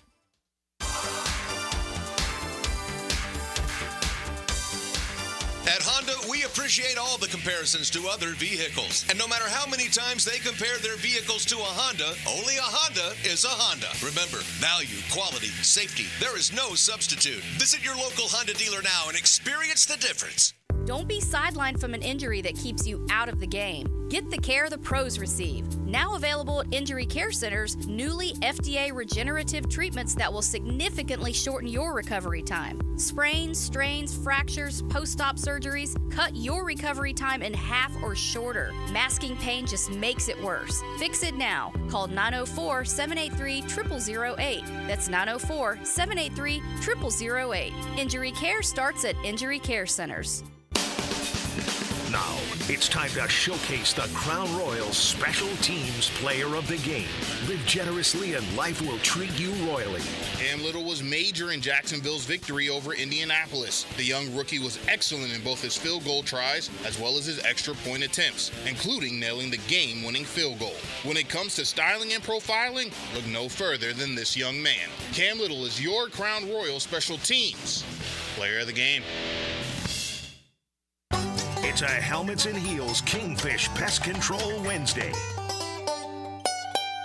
Your car is like part of your family. It takes you to work, drops the kids off at school, goes with you on vacation. You feel safe in your car, but all that can change in an instant due to someone else's carelessness. Now you need money for medical bills, car repairs, lost wages. You need help, and you need it now. If you've been injured in a car accident, call us at 396-5555. Farah and Farah, protecting you and your family since 1979. Jacksonville. WJXL AM Jacksonville Beach. WJXL FM Jacksonville Beach. Hidden Hills Golf Club invites you to bring your friends out and enjoy our spectacular golf course, which is carved out of some of the highest elevations in North Florida. Hidden Hills Golf Club, unlike any other. Check us out, hiddenhillsgc.com. This is your Southeast Orthopedic Specialist local sports update. I'm Andrew Gibson for 1010XL. This update brought to you by YMCA of Florida's First Coast. Coming off their victory against UCF, the Florida Gators travel to Rocky Top on Saturday. Tennessee has a really good football team. All three parts of their team present challenges, ton of respect for how they play, the tempo on offense, but the physicality of the run game paired with the explosive plays, the vertical shots, and the perimeter concepts can be very challenging. And I think defensively they continue to get better. We played them each year since we've been here, and I do think they've done a really good job on that side of the ball. Billy Napier on Tennessee. It's 78 degrees at 1 o'clock. Time and temp brought to you by Bueller Air and Plumbing. Stay cooler with Bueller. 1010XL is presented by Farah and Farah, exclusive injury law firm of the Jacksonville Jaguars. Protecting you and your family. Call 396-5555. Jacksonville. Now, another great guest on the Garber Auto Mall phone line. Hello. We can wiggle it. Mia O'Brien, Taylor Dahl, RJ Saunders. I'm Lauren Brooks with you as we welcome in our first guest of the day. Becky Burley joins us. She won a national championship as the head coach of Florida women's soccer and now a consultant for Sporting Jacks. Becky, thanks so much for hanging out with us today. I love hanging out with you guys. Well, we really appreciate it. Are you battening down the hatches? Oh, yeah. I have a feeling we're just going to get a lot of rain and hopefully not too much wind, but man, I'm feeling sorry for the rest of the state. Yeah, absolutely. I know your former city, my former city, Gainesville. They call it Rainsville for a reason, and it's going to certainly have a lot of water coming through there. All right, let's get it to once this Hurricane Milton passes, and we've got Beaches Oktoberfest this weekend. You guys are going to be there. We are going to be there, and you guys, everybody needs to be there. You need to be there. Tell all your friends. What can any of the fans, maybe people that are already fans or people that may want to learn more about kind of all of what Sporting Jacks is, what can they expect from this event at Beaches Oktoberfest? And I know they will be at the 904 pop-up also. Yeah, I mean, I think the best thing about it is just a chance to interact with like-minded people and a chance to be involved with what's upcoming. I can't just tell you how excited I am about what's coming to Jacksonville with Jacks USL. I mean, this is an opportunity like no other, and I feel like now that the league is in full swing and we're actually seeing what it's bringing to the places where it is right now, it just gives us like this little snapshot preview of what it's going to be like for people when it comes to Jacksonville. And one of the best things about that to me is the ability to really interact with people who are like, if I'm a kid, like my heroes. And I think that's pretty cool. Becky, of course, Sporting Jacks has been seemingly everywhere over these last few weeks. Know you guys were at the Jaguars Youth Soccer Day as well prior to kickoff Sunday against the Indianapolis Colts. Describe the reception you have received from some of those different events you guys have been at so far, and even beyond the 904 pop-up and Oktoberfest, some of the other community events that Sporting Jacks will be at in the next few weeks. Well, you know what I find is there's just a big appetite for this right now. And, you know, when you're talking like a youth clinic and an opportunity when you have a youth clinic and you say, hey, at some point this is going to be like pro players doing this with you. And the college players are amazing, by the way, that helped out with that. But what I'm telling you is like the idea of being able to interact face to face. You know, I can remember when I was a kid, the NASL, which I'm really dating myself by saying that, my team was the Rowdies. And I remember one time the Rowdies came to my elementary school, and it was the first time I'd ever really been exposed to professional soccer or soccer in general. And it really left a huge impression on me. And that's what I'm finding is like the community is embracing this very well. And I think it's exciting to be a part of that. It's very exciting to be a part of that. Let's talk about something else that's exciting. The foundation. Sporting Jacks just launched the new foundation, last week? Yeah, earlier last week. And so what exciting things can come from that? You know, for me, I think the biggest part of creating any kind of foundation like that is you are in at the ground level. You are in a place where you can be part of something that's starting. And having been that at University of Florida, it's pretty interesting because we have an alumni weekend coming up. And I think about the people who are sort of the groundbreakers that decide to make a choice when it's not quite the thing yet. You always have a special place in your heart for that. And for me, thinking about how these two parallel in terms of my experience starting the program at Florida and being able to be part of the beginning of this with Jacks USL, it just got a little warm place in my heart when I said that. Becky, let's talk about some of the actual action going on. I believe it was 8 teams added this year. Jacksonville will be next year. How have they fared so far when it comes to how the fandom's been so far, and just as the league has grown and the new cities that were added in this season? You know what's been pretty cool is not everybody had their opening days like in the same week. So there's been different opening days around the country in these different sites. And it's been pretty cool to watch that because it feels like it's almost like there's something exciting happening in the USL every single week when a new team gets to have their home game. I remember recently, like Fort Lauderdale did that, and great reception, great turnout. And to be fair, Fort Lauderdale, speaking of them, is having great results right now too. And so, you know, when you have something where you're at the beginning of it, it brings this excitement that's a little different. And so next year when new teams add to the USL Super League, it's going to continue that momentum. And to me, to be honest with you, I feel like from a pro league perspective, we are starting so far ahead of where former pro leagues in this country have started, just based on the infrastructure, the appetite, the community support. All of that is so far ahead of other leagues that have started in this country. Becky Burley is our guest on the Garber Automall Hotline, the former head coach of the Florida Gator women's soccer program, now with Sporting Jacks, who, of course, will begin play next year. All right, Becky, we'd be remiss if we didn't talk about not only the Super League and what action is going on so far in their season, but of course college soccer and the English Premier League. We'll get to the EPL here in just a second. I'm curious, and I know you still obviously keep up on the women's side when it comes to college soccer, and it's almost no surprise the names you see at the top of the latest D1 rankings: Duke, North Carolina, perhaps Mississippi State, Wake Forest, a bit of a surprise, and of course Florida State here locally 7-2-2 and remains, I believe, yes, they are now 22nd in that top 25. But how about the parity on the men's side? For me, it's surprising. I know they're 10-1, and so they're rightfully the number one team in the country. There is a bit of a surprise to see the name Pittsburgh as the number one college outfit in men's college soccer. Ohio State at 2, maybe not so much. Denver, West Virginia, and, of course, a perennial power in Stanford rounding out the top 5. You know, it's interesting that you bring that up because it is such a different situation between the men's soccer and the women's soccer at the collegiate level. I feel like in women's soccer, it is a challenge to not be part of like a Power 4 or Power 5 conference and be in the top 25. It happens, but it's a challenge. On the men's side, it's a little different. And I think that's kind of exciting to see. And to be honest with you, Pittsburgh at 1 doesn't surprise me because Jay Vidovich is a freaking good coach. And they've been pretty good for a long time. This might be the first time they've been 1, but they've been in the top 10 and hovering around that for quite some time.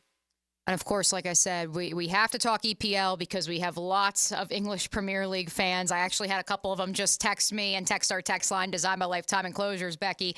They want to talk Liverpool. 6-0-1 with Arne's first year at the helm. Walk us through. You can take even the English Premier League out of it. I mean, how hard is it to come into a new place and start out 6 wins, yes, 1 loss, in your first 7 games played? Well, when you're talking about that day in and day out competition, I mean, that is pretty impressive. You know, I think it's always interesting when you see someone take over a program, and especially when they take over a team from, like, a historically successful team. It's tough because in some cases you think, okay, like, the only place we can go is down, you know, because we're already really good. But the other part is, like, sustaining. And I think it takes someone with a real even temperament to be able to do that because basically – like, you don't want to fix what's not broken, but at the same time, you want to put your own stamp on it. And so how you discern between those two things, I think really makes or breaks a program.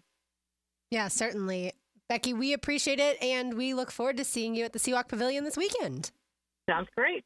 Let's hope the weather holds out. I think it's going to be actually gorgeous once the storm actually does pass. Thank you so much. I agree. Thanks. Yeah, I've as you know, I check the weather all the time, and especially it looks when like it'll be like 80 and sunny all weekend. Yeah, when you're married to someone who surfs, that you constantly know what the weather is. That's just part of it. And so, on Saturday, a high of 78, low of 61, out at the beach, full sun. So get ready to go to Beaches Oktoberfest and the 904 pop-up, which is October 27th, and go say hi to our friends. All right, let's now get it to this week's highlights. Now, Heels Highlights. Unbelievable! On 1010XL. Pete Alonso hits the first go-ahead 9th-inning home run in Mets history, and the Metropolitans, led by Grimace, are a team of destiny. Lindor at third, Nimmo at first. The pitch. Swing and a ball drilled. Right field. Frelick back at the wall. Out of here! It's out of here! Alonso, an opposite field home run, and the Mets have the lead. Pete Alonso, the polar bear, takes Devin Williams deep. And here in the ninth, the comeback kids have done it again. DJ Moore with an unreal play for the Chicago Bears. Good protection. Lines it up for DJ Moore to the end zone. Perfect throw. Perfect catch. Touchdown Bears. Soldier Field, I hope you enjoyed this one. 36-10. DJ Lagway shows off his arm for the Florida Gators. On 2nd and 5, Lagway, first passing attempt, downfield shot, and it's caught. It's Jimray DK to the 1. The Super Bowl has been played. The World Series is over. Lakers basketball is back. Loose on the floor, you know AR is going to win it. 2-on-1. Two-hand slam. What a delivery by Austin Reeves. After securing the loose ball, he comes down in transition. A little bit of showtime. Reminiscing on the days I ain't know what I think was everyone can figure out that RJ did the Lakers, Taylor did the Bears, I did the Florida Gators. The thing I don't think anyone would have guessed is that a Yankees fan produced a Mets highlight. I'm hoping it's the reverse juju the Yankees need to turn around and take a 2-1 series lead this evening. Also, let's be real here. I didn't go looking for the Pete Alonso highlight for our Heels highlights. By the way. Yes, correct. And Former Gator. I said it. For people not I said watching. it when it happened last week. Of course, Taylor was very happy because anytime the Brewers lose is a good day in Cubs world. But I personally thanked Dan Hicken. Right, and I said it last week. It was an exciting moment in baseball history to see Pete do what he did. That's from being a baseball fan. Because he was coming off of a huge slump. It was a huge slump. Like a year. Like people were saying to bench him. Questions of if he's going to get paid or not. He's the first ever Met to hit a go-ahead home run in the 9th inning of a playoff game. That was historic in and of itself. But then you couple that, and this is really what I went looking for when I was trying to find the audio. I really was looking to try and find some sort of audio we could use in our heel highlight of Grimace taking the subway to Citi Field last night. For those of you who may be unfamiliar, when the New York Mets, and if you've listened to the drill at all in the last 7 months, then you certainly know this story. The New York Mets started 0-7. Their longtime announcer, Gary Carter, why did I say Gary Carter? Gary Carter's his name, right? Why am I blanking? Anyways, Point being that quite literally, he said on the air, this is rock bottom for the New York Mets. They were 0-7. They start pulling out all the stops. They have Grimace of the McDonald's franchise acclaim throw out the first pitch. They had the Hawk Tua girl throw out the first pitch. Their second baseman released a new hit single on the Latin charts. They were doing anything and everything to try and put butts into the seats at Citi Field. And now here they are, one win away from going to the NLCS. If you are not following this storyline as a sports fan, I feel sorry for you. It doesn't matter that I'm a Yankees fan. I'm all the way in on the Mets going to the World Series. Daniel Murphy throwing out the first pitch tonight. Oh, is he? Game. Yep. Oh, I love that. Yep, absolutely. And it was funny, but talking about Pete Alonso, because there was rumors that at the trade deadline, the Cubs might try and get Pete Alonso. And at that time, he was like fully in his slump. And Dan Hicken was like, whatever, like he sucks now, just take him, da-da-da.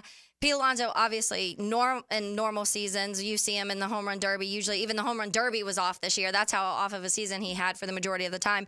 But he is just very good, but weird to me. Like, he's so strange. He's such an odd person. Like, he was always up there, I remember during the home run derbies, and has all these weird, like, he's like dancing weird. I don't know. He's just strange to me. But I was like, whatever, I'll take him. And then last week he came in, and Dan was like, never mind, you can't have him anymore. We're keeping him, as he started getting kind of heated up towards the end. But that's baseball. Like, it's wild to think, like, Dan buried them in May and was like, this is done. Like, this is the Mets burial. And then now look at what this, like, comeback that they've had. Yeah, it's unbelievable. Gary Cohen, by the way, is the broadcaster for the Mets. I'm going to blame that on doing too much basketball research So over Steve the last Cohen few is days. the owner. Yes, Gary exactly. Cohen, yeah. Yes, yeah. Taylor, I'm hoping that we don't hear Caleb Williams and DJ Moore for a touchdown on Sunday morning. Well, I kind of do, but. But yeah, congrats. It's certainly the win you got. Florida won, surprisingly, I think for a lot of people, beat UCF 24-13. And RJ, your Lakers, the season hasn't started yet. Why are we having Lakers highlights already? Because it is the most wonderful time of the year. I'm about as excited as a kid ready to get into the big bird bouncer. No, it's just like great to see like NBA basketball back. You see highlights of big ass Zach Edey trying to hang on the rim. It's like it's 10 feet. Don't try to hang on the rim. The Lakers are actually running an offense. It's kind of weird to see. Dalton Connect has the best nickname in the NBA right now. I'm calling it Connect 4. Mm-hmm. No, it's just great to see like basketball back, and especially Lakers basketball. I mean, I'm ready to go through the ups and downs and scream and yell and be heartbroken, stop watching the team until late February, and then be invested all over again. It is a beautiful time in the world of RJ Saunders. I have so many questions for you, but the good news, RJ, is that's why Open Gym is available at the Open Gym. Round of applause, RJ. Give yourself a round of applause. The Open Gym 1010XL YouTube channel. Yes, he may not be on the terrestrial airwaves, but RJ is still putting it together in podcast form each and every week. The wide world of basketball with none other than RJ Saunders. Wherever you get your 1010XL podcast, make sure you download. Subscribe today. All right, when we return, Taylor Dahl has a tangent. It's 1010XL 92.5 FM. Helmets and heels. This hour is brought to you by First Coast Honda Dealers. If you're on the prowl for exclusive updates and insight, get your fill on Jaguars today. I like it. With Mike Dempsey and Fat Tony, 10 to noon weekdays. From the Renewal by Anderson Custom Windows and Doors Studios at 1010XL. Hey, Jacksonville, Taylor Dahl here of Helmets and Heels. Chick-fil-A is introducing their new banana pudding milkshake that's here for a limited time to enjoy. The seasonal treat features Chick-fil-A ice cream dessert mixed with bananas and vanilla wafer cookie crumbles. It's a perfect sweet spin on a classic shake. The banana pudding milkshake is here for a limited time, so stop by your local Chick-fil-A restaurant and treat yourself today.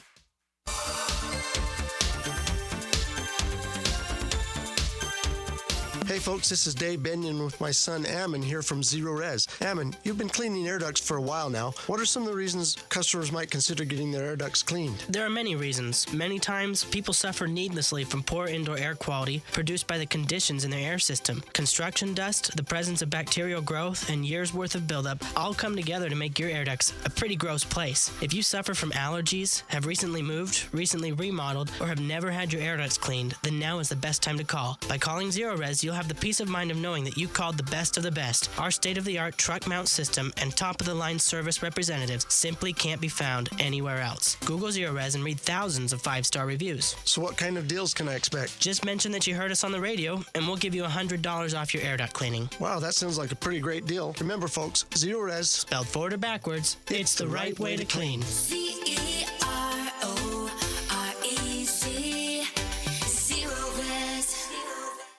Dive into Beyond Triathlon, an inspiring documentary with stories of women in sports, featuring Jacksonville's Dottie Dorian, Mayor Donna Deegan, and 3-time Olympic gold medalist Nancy Hogshead at the Lazara Performance Hall at UNF this Saturday, October 12th. After, Bacardi invites you to celebrate with a triumphant Toast to Excellence reception.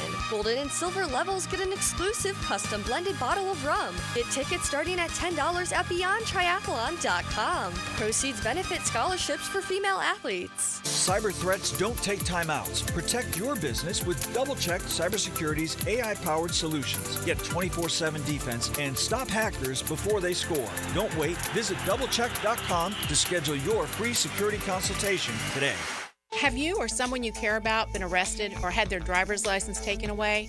I'm Susan Cohen, and I work with David Robbins at the law firm of Epstein & Robbins. We are experienced fighters for those charged with DUI and all criminal offenses. I've been named the best DUI attorney in the state, and David has been named the best criminal defense lawyer in Jacksonville. In your battle with the justice system, there is only one thing you need to know. Dial David 24/7 at Epstein & Robbins, 354-5645. Kingfish Pest Control Wednesday. Helmets and Heels. If your IT, data security, and your office copiers are operating perfectly, you must have hired ABS, Advanced Business Solutions, as your technology partner. Advanced Business Solutions. When you need a plumber, Call Duck Duck Rooter. when you need your septic tank pumped out, Call Duck Duck Rooter. when you need any septic or plumbing issue fixed right the first time, Call Duck Duck Rooter. Duck Duck Rooter Plumbing and Septic Services. DuckDuckRooter.com. It's not just about relaxing. Fishing can be exciting. That's a big fish in the box right there. Captain Kevin and the Ring Power Fishing Forecast Show. Brought to you by Awaken 180 Weight Loss and Veterans Wholesale Cabinets. Thursday nights at 6 on 1010 a.m. This is Chelsea with Renewal by Anderson Custom Windows and Doors. Here's what people are saying about working with us. Installers were professional, courteous, and efficient. Great customer service.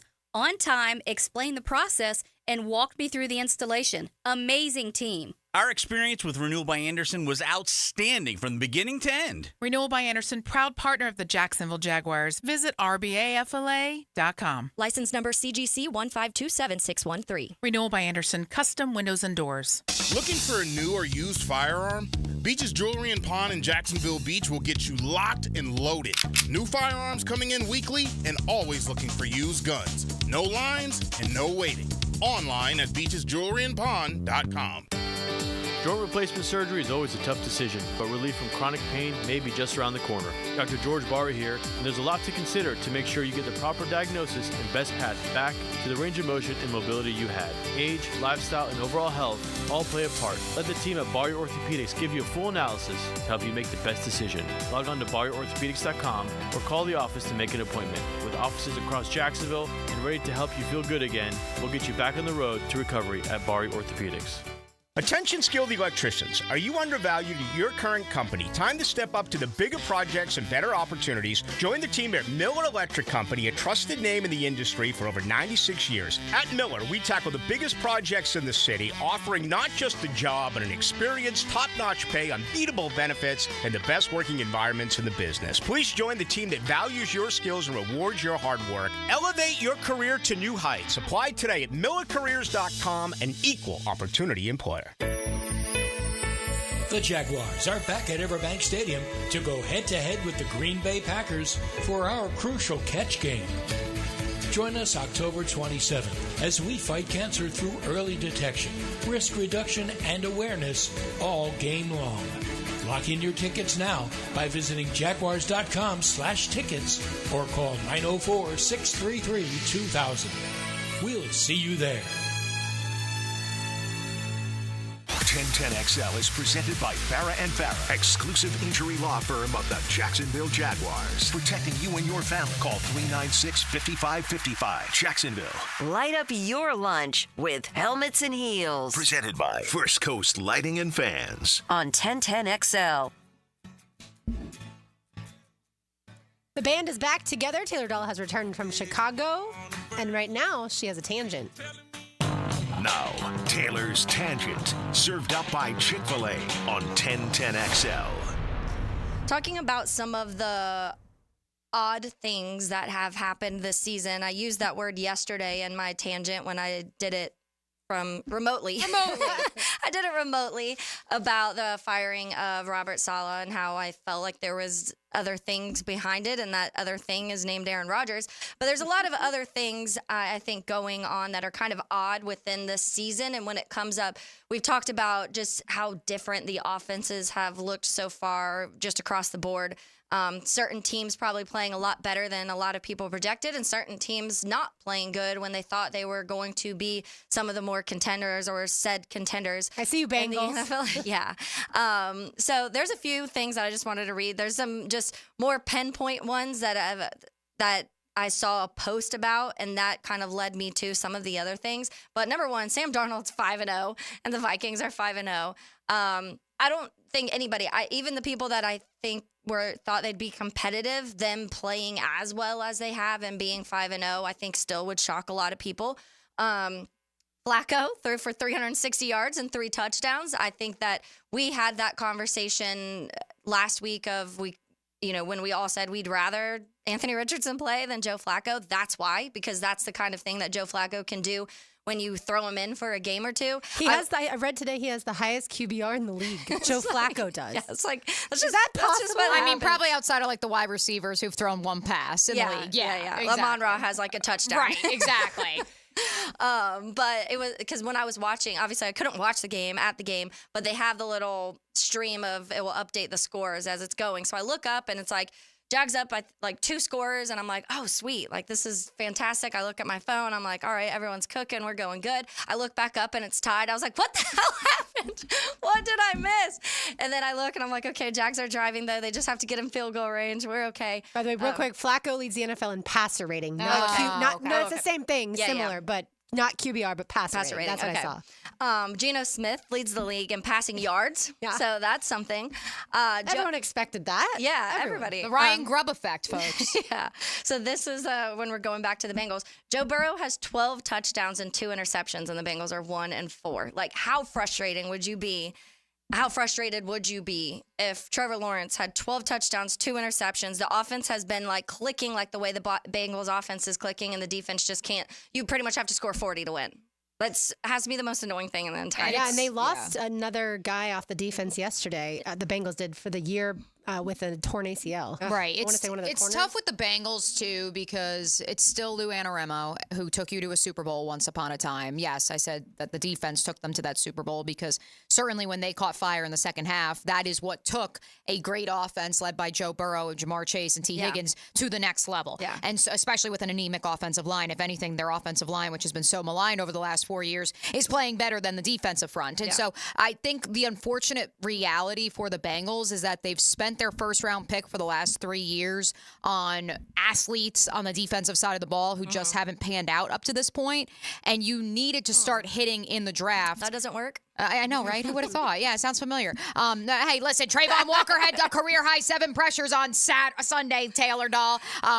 But, yeah, so I think that it's not even, like, to that point. Like, they can barely get Miles Murphy on the field. know, Like, that's like Trayvon Walker's been on the field. He has been, knock on every piece of wood you can find. He has been available, and he has been willing to learn and grow over the last 3 years. And that's the tough part for them. And then they went to the secondary, tried to address that area of the defense in the first round the other 2 seasons. That hasn't really panned out. And so it's unfortunate because this is what happens when your quarterback is getting paid. You need to be hitting in the draft because you cannot bring in high money free agents, which somehow, some way, they've also been able to do that. And those players aren't performing up to snuff either. Yeah, it will be interesting with the defensive coordinator because I think that there has been some issues on that side of the ball when it comes to the play calling defensively. And so I mean, you can point to other examples. You can point to a Press Taylor here, who a few seasons ago people were saying he may get hired as a head coach position, and then now people are yelling to for him to get fired in certain weeks, depending on what's going on. But that's just how quickly the NFL changes. You take a team to a Super Bowl, if you can't consistently have your side of the ball up to the standard that city thinks you can do it. Nick Sirianni. Yes, we're looking at you. Yeah, Dax Hill is the corner for the Bengals. Did tear his ACL, so he's out for the season. So that's another hit for that defense. Yeah, that struggles. Okay, it's a couple more. So the close games, I talked about this a couple weekends ago, or a couple weeks ago too, because we were talking about here, like, oh, well, if this thing and this thing happened, and I'm like, okay, shoulda, coulda, wouldas, because everybody across the league is dealing with that right now. But there's been more games through week 5 this season that have been decided by 7 or fewer points. 47 games and 6 or fewer points, 41, than any previous season in the NFL. In NFL history. Last week, 6 games were decided by game-winning score in the final 2 minutes of regulation or in overtime, the most in weeks since week 16 of 2023. So that just shows how there's a lot of just kind of disparity and a lot of things that are going on. I don't know if it's slow starts. I don't know if it's injuries. It's probably a combination, a little bit of everything. But there's a lot of teams who look to be worse teams that are able to kind of battle with the better teams right now. And we'll see if that starts to separate as the season goes. It'll be interesting to look at this. Like, let's do the first 5 weeks and then the final 5 weeks of the season, see how many, or maybe that mid yeah, probably the middle, because the end can always be distorted. People are getting benched I'm not benched or like rested. Right. So maybe let's look at it when we're looking at, weeks 10 through 15 and see what those look like. But a lot of close games. Rookie quarterbacks finding success. Obviously, Jaden Daniels, we've talked about. He has 4 wins. Bo Nix has 3, and Caleb Williams has 3. Rookie quarterbacks have combined for 10 wins this season, the second most by rookie quarterbacks in the first 5 weeks of a season since 1970, trailing only the 87 year with 12 wins. So a lot of kind of wild, kooky stuff happening at the start of the season. Yeah, Jaden Daniels looks like the second coming of Lamar Jackson. Yeah. To this point in the season. So how do defenses decide to play him? That we will see moving forward. All right, we've got lunch for 2 right now, right, Taylor? We do. Lunch on the ladies, lunch for 2 to Chick-fil-A. Give us a call at 641-1010. Let's say caller number 3. I like it. We've got 1 segment to go. I want to let you hear from Doug Peterson this morning, right here on Helmets and Heels on 1010XL 92.5 FM.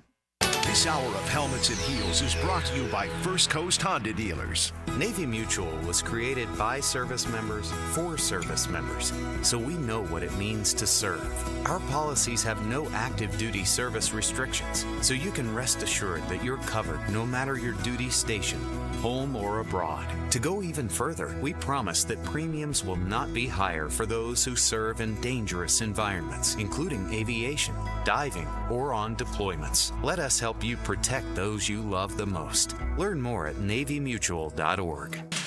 Mia here. Hurricane Milton is coming. Projax Roofing is here for you. If your roof takes on any damage at all this week, know that Projax Roofing is here to help.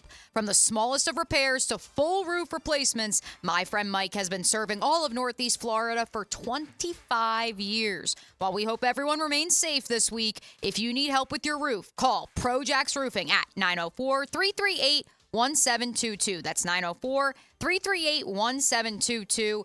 Nobody else that you will talk to when you call that number other than Mike himself. Or visit ProjaxRoofingFL.com.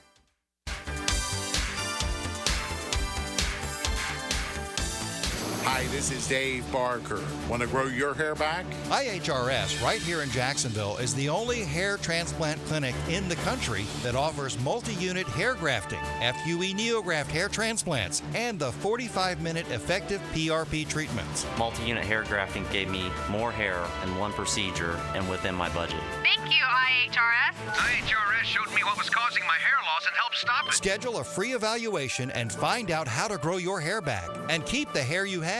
Call 904-777-IHRS. Take the first step to restoring your hair today. Visit hairforme.com. Now my hair will grow for the rest of my life. Thanks, IHRS. IHRS has been restoring hair for men and women for over 30 years. Call now for a free in-person or virtual evaluation.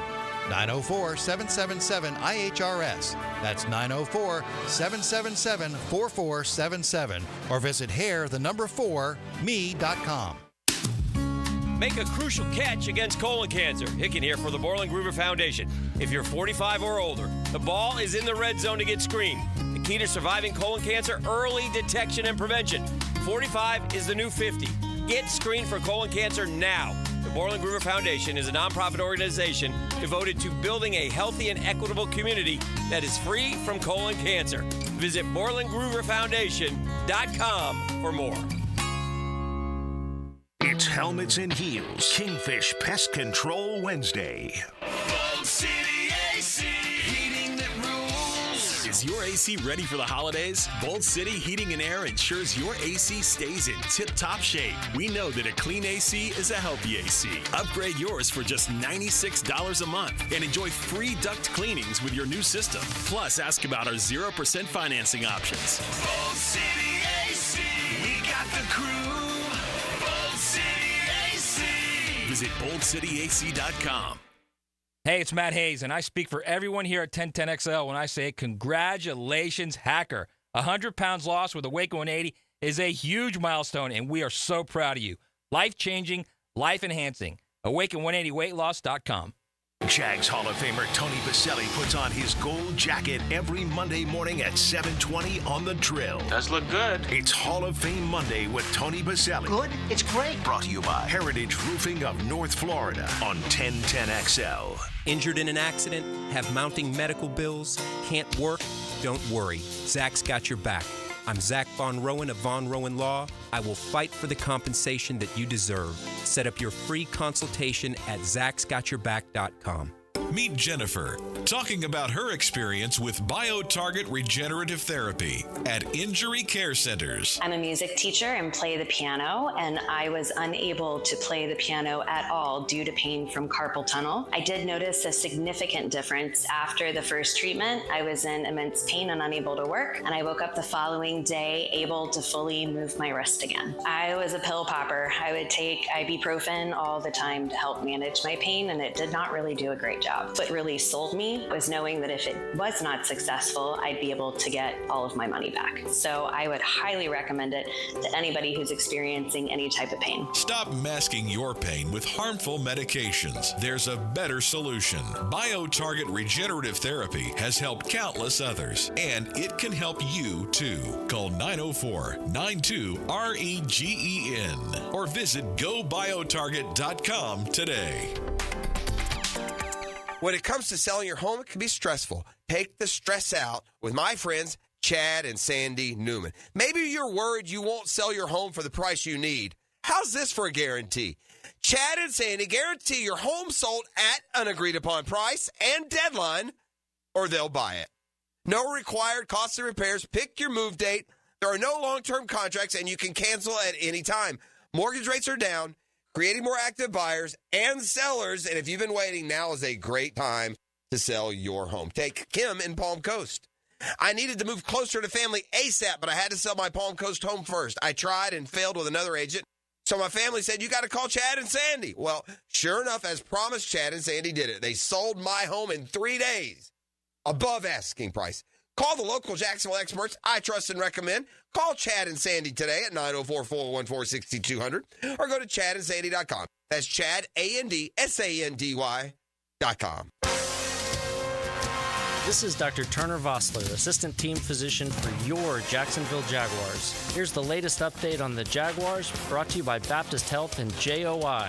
With Hurricane Milton quickly approaching, Jaguars head coach Doug Peterson was asked this morning if the Jaguars have adjusted their travel schedule to London. A lot of things were already in place as far as travel and whatnot, but obviously now with this storm coming in, it's not going to affect us much today, but it could affect just some timing tomorrow, trying to get out. But it looks good. It looks promising anyway for our window to get out of here sort of on time with not too many delays or hiccups in the next 24 hours or so.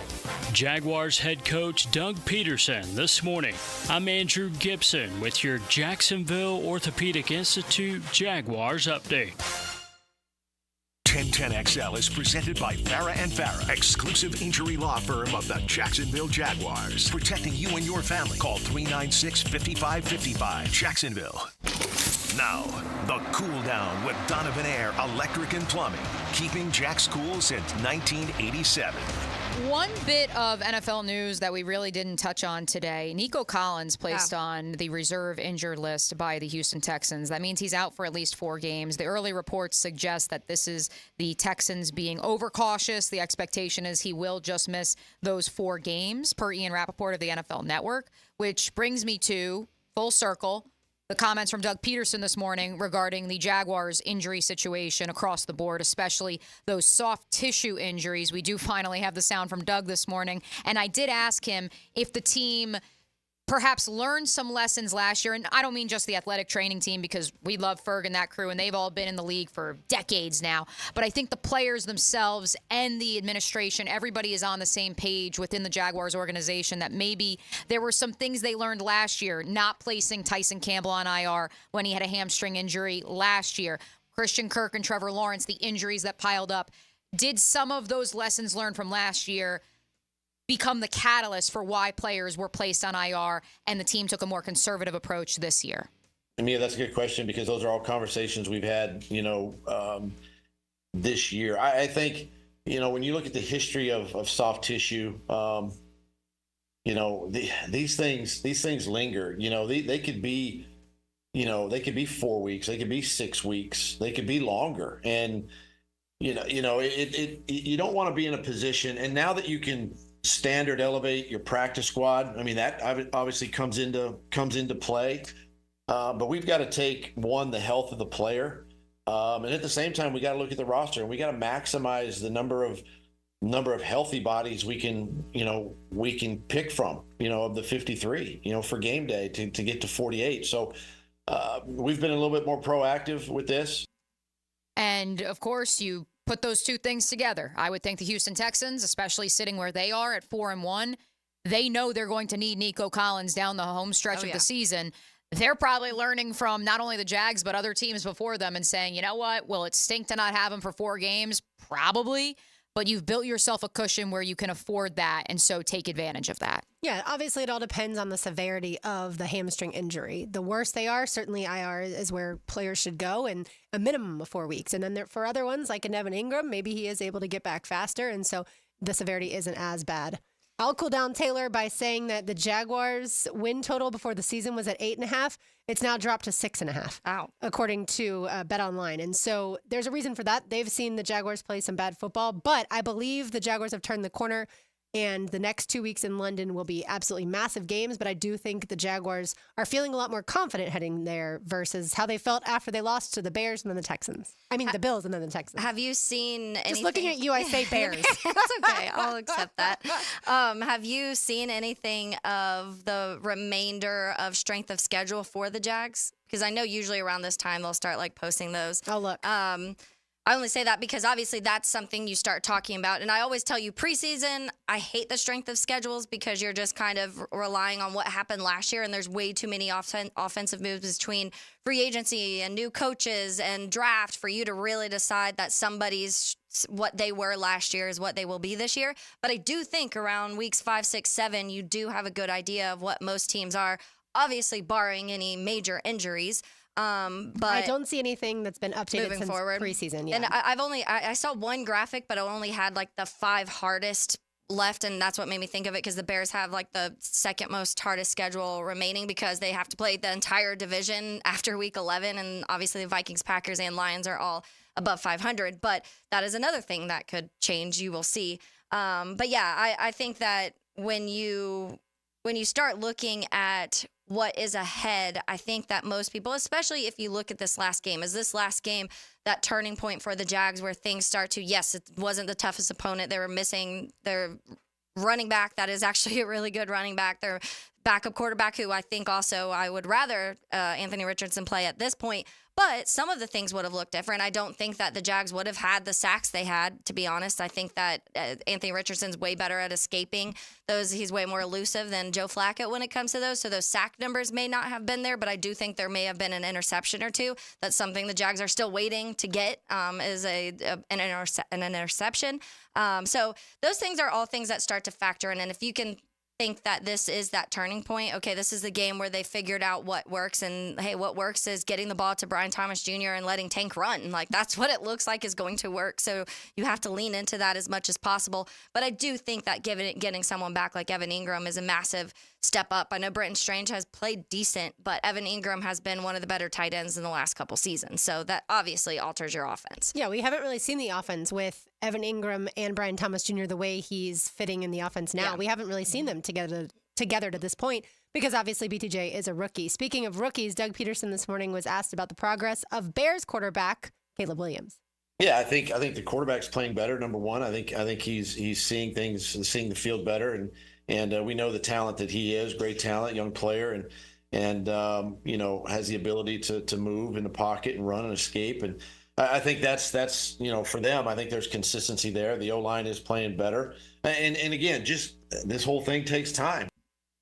And I had asked Doug that question as well, and I just said again to the point that we made earlier in the program, how the Bears gave up 14 sacks in their first 3 games and then 4 sacks the last 2. And once again, Doug stressed the same thing that Taylor did in her analysis of the Bears up to this point through 5 weeks of the season, which is you are seeing an offensive line gel with a young quarterback and a young quarterback finding his footing. And certainly those numbers against the blitz that you referenced, Taylor, Caleb Williams, 17 of his last 19 against the blitz, that not only showcases what he learned from those first few weeks of the season, but also suggests if you're Ryan Nielsen, how do you approach this young quarterback if he's had that much success, albeit against the Carolina Panthers, blitz and pass rush, and the Indianapolis Colts. And the Rams was the week before. Oh, the Rams was the week before. Yeah. And look, I mean, the Rams... They lost Aaron Donald, so that's obviously a massive piece of what their defensive line is. It's a young defensive line. They're confident in Jared Verse and Fisk on each side of their ends. Like, those two guys are having really good seasons. So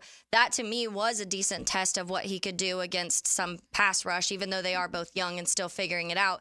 But this is probably his biggest test when it comes to that front, because I don't think he's maybe the Texans, but that's the game that he got crushed in when it comes to the defensive front. So I think that it is going to be something to see. It'll be interesting to see how each team approaches it, because like I said, I feel like the Bears offense has done very different things all 5 weeks. And so it's going to be, I can't predict at all what it will look like, who will have more yards, who is going to be the more targeted. I have truly no idea because it's been so different. But the one thing you look at, when you look at even Caleb's passer rating from week 1 to this week 5, it went from 55 and 51 in week 2 to 80 to 106 to 126. It's just been this gradual incline of how comfortable he's been. And it's not just talking about like against pressures and against blitz, also just being aware of what's happening on the field and noticing that, okay, they disguised this one play this last week. It looked like it was going to be a too high safety. He noticed that, and so he kind of shifted what he was doing. So they ended up having to drop back one of the safeties, and it was a DJ Moore touchdown. Like, he's been very aware of things that are happening on the field. And we, Bears fans, have no idea. We've never seen this in our entire life. Never seen this. We're like, oh, that's what a middle of the field pass touchdown looks like, because that's just something Caleb could not do. So, that Justin could not do. And so it is, and they've started using his legs a little bit. He's not going to have 100 yards rushing. That's not Caleb. But he can do 30, 40, 50 yards. He can move when he needs to. He also, in every single game, has taken at least like one big sack. Like, you can tell he doesn't want to get rid of the ball, and he'll lose like 15 yards on the play. That's something that I hope starts getting away, but that's something the Jags can take advantage of. Monday night, if you were listening to the game on the broadcast, you could hear Patrick Mahomes clearly, because Arrowhead is smart and they get very quiet when their team's on offense. You could hear Mahomes saying, cover two, and then check out of the play that they had designed, because he recognizes the defense. Yeah. And I'm sure that it's like that in a lot of other games. It's just, you notice it with someone like him because he's the elite of the elite, right? It's funny you should bring up Patrick Mahomes. I was just going to say, I think both Trevor and Caleb are part of the early nominations for the spin artist of the year in the pocket. Yeah. I don't think anybody spins quite like those two besides perhaps Patrick Mahomes. And that's for better or worse, because to your point about that one big sack a game, 9 times out of 10, I feel like through 5 weeks, and obviously I haven't watched the Bears tape quite as heavily as Taylor has, but in my perusing of their tape, what I have found is that a lot of times he's spinning out of the pocket because he was able to get away with that in college, and he is finding that he can't get away with that at the next level. But Trevor should know that, because this is year 4 for him, not year 1. All right, one more here from Doug Peterson before we say hello to XL Primetime. He was asked about the Bears' defense. This is a good defense. They're one of the top scoring defenses, obviously, since they got Montez Sweat, and rightfully so. He's a great player, great edge rusher. So we've got our work cut out for us. That's one of the things, too, because I saw a few people on the text line talking about the opponents that we've faced this year. This goes back to when they traded for Montez Sweat last year. Montez Sweat in Week 8, when they acquired him, that defense flipped from a bottom, I think they were ranked like 28th, 29th, to all of a sudden being a top 10 defense just by adding Montez Sweat, because that's how much he takes on up front. But it's just also gotten better because you have a Javon Dexter who's now in year 2 and is super comfortable in the role he has there. A guy like Andrew Billings, who is a guy that not many people talk about, but he's an underrated defensive tackle in the league. And I talked earlier about Darrell Taylor and his pass rush win rate. And then you have the corners who play really well too. So when you go through some of the numbers, for example, the passing defense for the Bears, they've allowed a 61.8 completion percentage, 970 yards, but only 2 passing touchdowns in these 5 weeks. They have 6 interceptions and 14 sacks in that time. So it's just they're really good at getting to the ball, and I think they have 4 or 5 fumbles too, fumble recoveries too, forced fumbles. So it's just one of those teams. That's what he does. He has this hits mantra. It's get to the quarterback as much as possible, get the ball out however you can do it. And so we will see, like I said, this is probably one of the bigger tests outside of C.J. Stroud and the Texans offense that they will face this year. But this, like I said, is going back to last year when they were facing Jared Goff, when they were facing Jordan Love and the Packers on their late run, when they were playing incredible football towards the end of the year. And those teams were unable to score over 15, 16 points. So it goes back beyond this year. And you just hope that Bears fans hope that it's something that can continue. But this weekend is definitely one of the bigger ones that you're kind of keeping an eye on, like how real is the defense. Let's say hello to XL Primetime. Now, the 2-minute drill, brought to you by Injury Care Centers, the exclusive provider of BioTarget regenerative therapy for pain. Visit GoBioTarget.com for a location near you. Leon Sarsi joins us. Leon, I heard that you switched off of the Miami-Cal game to watch something else, but you switched back in time to see Miami win. True facts, I was. I was very frustrated when Cameron Ward threw that pick 6 across the field, across his body. I turned to Martin on Netflix. You turned on what? Martin. Martin on Netflix. I watched the episode, and I turned back. See, you didn't tell me this on Monday when I said, Leon, did you stay up? And you're like, oh, yeah, I stayed up. Yeah, I stayed up. So you stayed up watching Martin. For 20 minutes, I did. You were still following on your phone? And that's when you're like, all right, I got to turn it back on now. I was listening because I still had the ESPN details Yeah. on my phone, so I was peeking while I was watching Mario. I needed a good laugh because I was too frustrated. You know, it's funny, Leon. I actually was thinking about it on the drive into the office this morning. I was like, you know, we really haven't had anybody from the Miami side. I know we've had Adam Lichtenstein on before, hoping to get him again soon. And I was like, oh, we do have Leon, so we have the source. Mm-hmm. But, of course, you're always going to pick your Canes, win, lose, or draw. But just, if you could, your confidence level. Is this a team of destiny? There's no stopping them? Or are there flaws that you believe need to be addressed? There are flaws, absolutely. For one, they get down too early. You know, they give up a lot of big plays early on in the game. And then in the second half, they make the adjustments and they come back and win. And listen, against a top-tier team, that's not going to happen. When you go up against the Alabamas, the Georgias, Ohio States, those type of you can't give them 14, 17, 20-point leads and expect to come back in the second half. Will they have a chance to go against a team like that, though, before if they were to advance to the college football playoff? I hope so. The only team that There's no ranked teams on the schedule whatsoever. No, the only time they'll see a team like that is probably Clemson in the ACC championship game. Yeah. Clemson's rolling pretty good, right? Right, which is, I mean, that's crazy to think. And so if they don't get the quote-unquote wake-up call, what happens, I guess, is the question. Well, they got to fix it. Listen, I text Mario that next morning after they got their 5-hour flight back to Miami, and I said, hey, man, I said, that team has heart. I said, it reminds me of us when we played. And he said, I'm getting them there. So the funniest part was watching Ed Reed on the sidelines. Or not Ed Reed, Michael Irvin. Michael Irvin on the sidelines. He was down when a good play happened, Taylor. He was like lying on the ground when a good play happened. So then he decided he had to stay there Laying for on the ground. That superstition. sounds like me. Yeah. Well, he was superstitious like that. Right. And you know what's going to happen now? Mike's got to travel to every game. Right, exactly. He's got no choice. He's got no choice. He's got the money. He'll be okay. Yeah, of course. If you can, I mean, I know he was at Cal because he works in LA, but I mean, he can make it happen. He can make it happen. What's coming up? Well, we're going to talk Jaguars in London. We're going to talk Florida, Texas. Not Texas, Tennessee. The UT. rivalry. I get it. The UT rivalry. And then we're going to break down some other college football games. You do know Florida has won 17 of the last 20.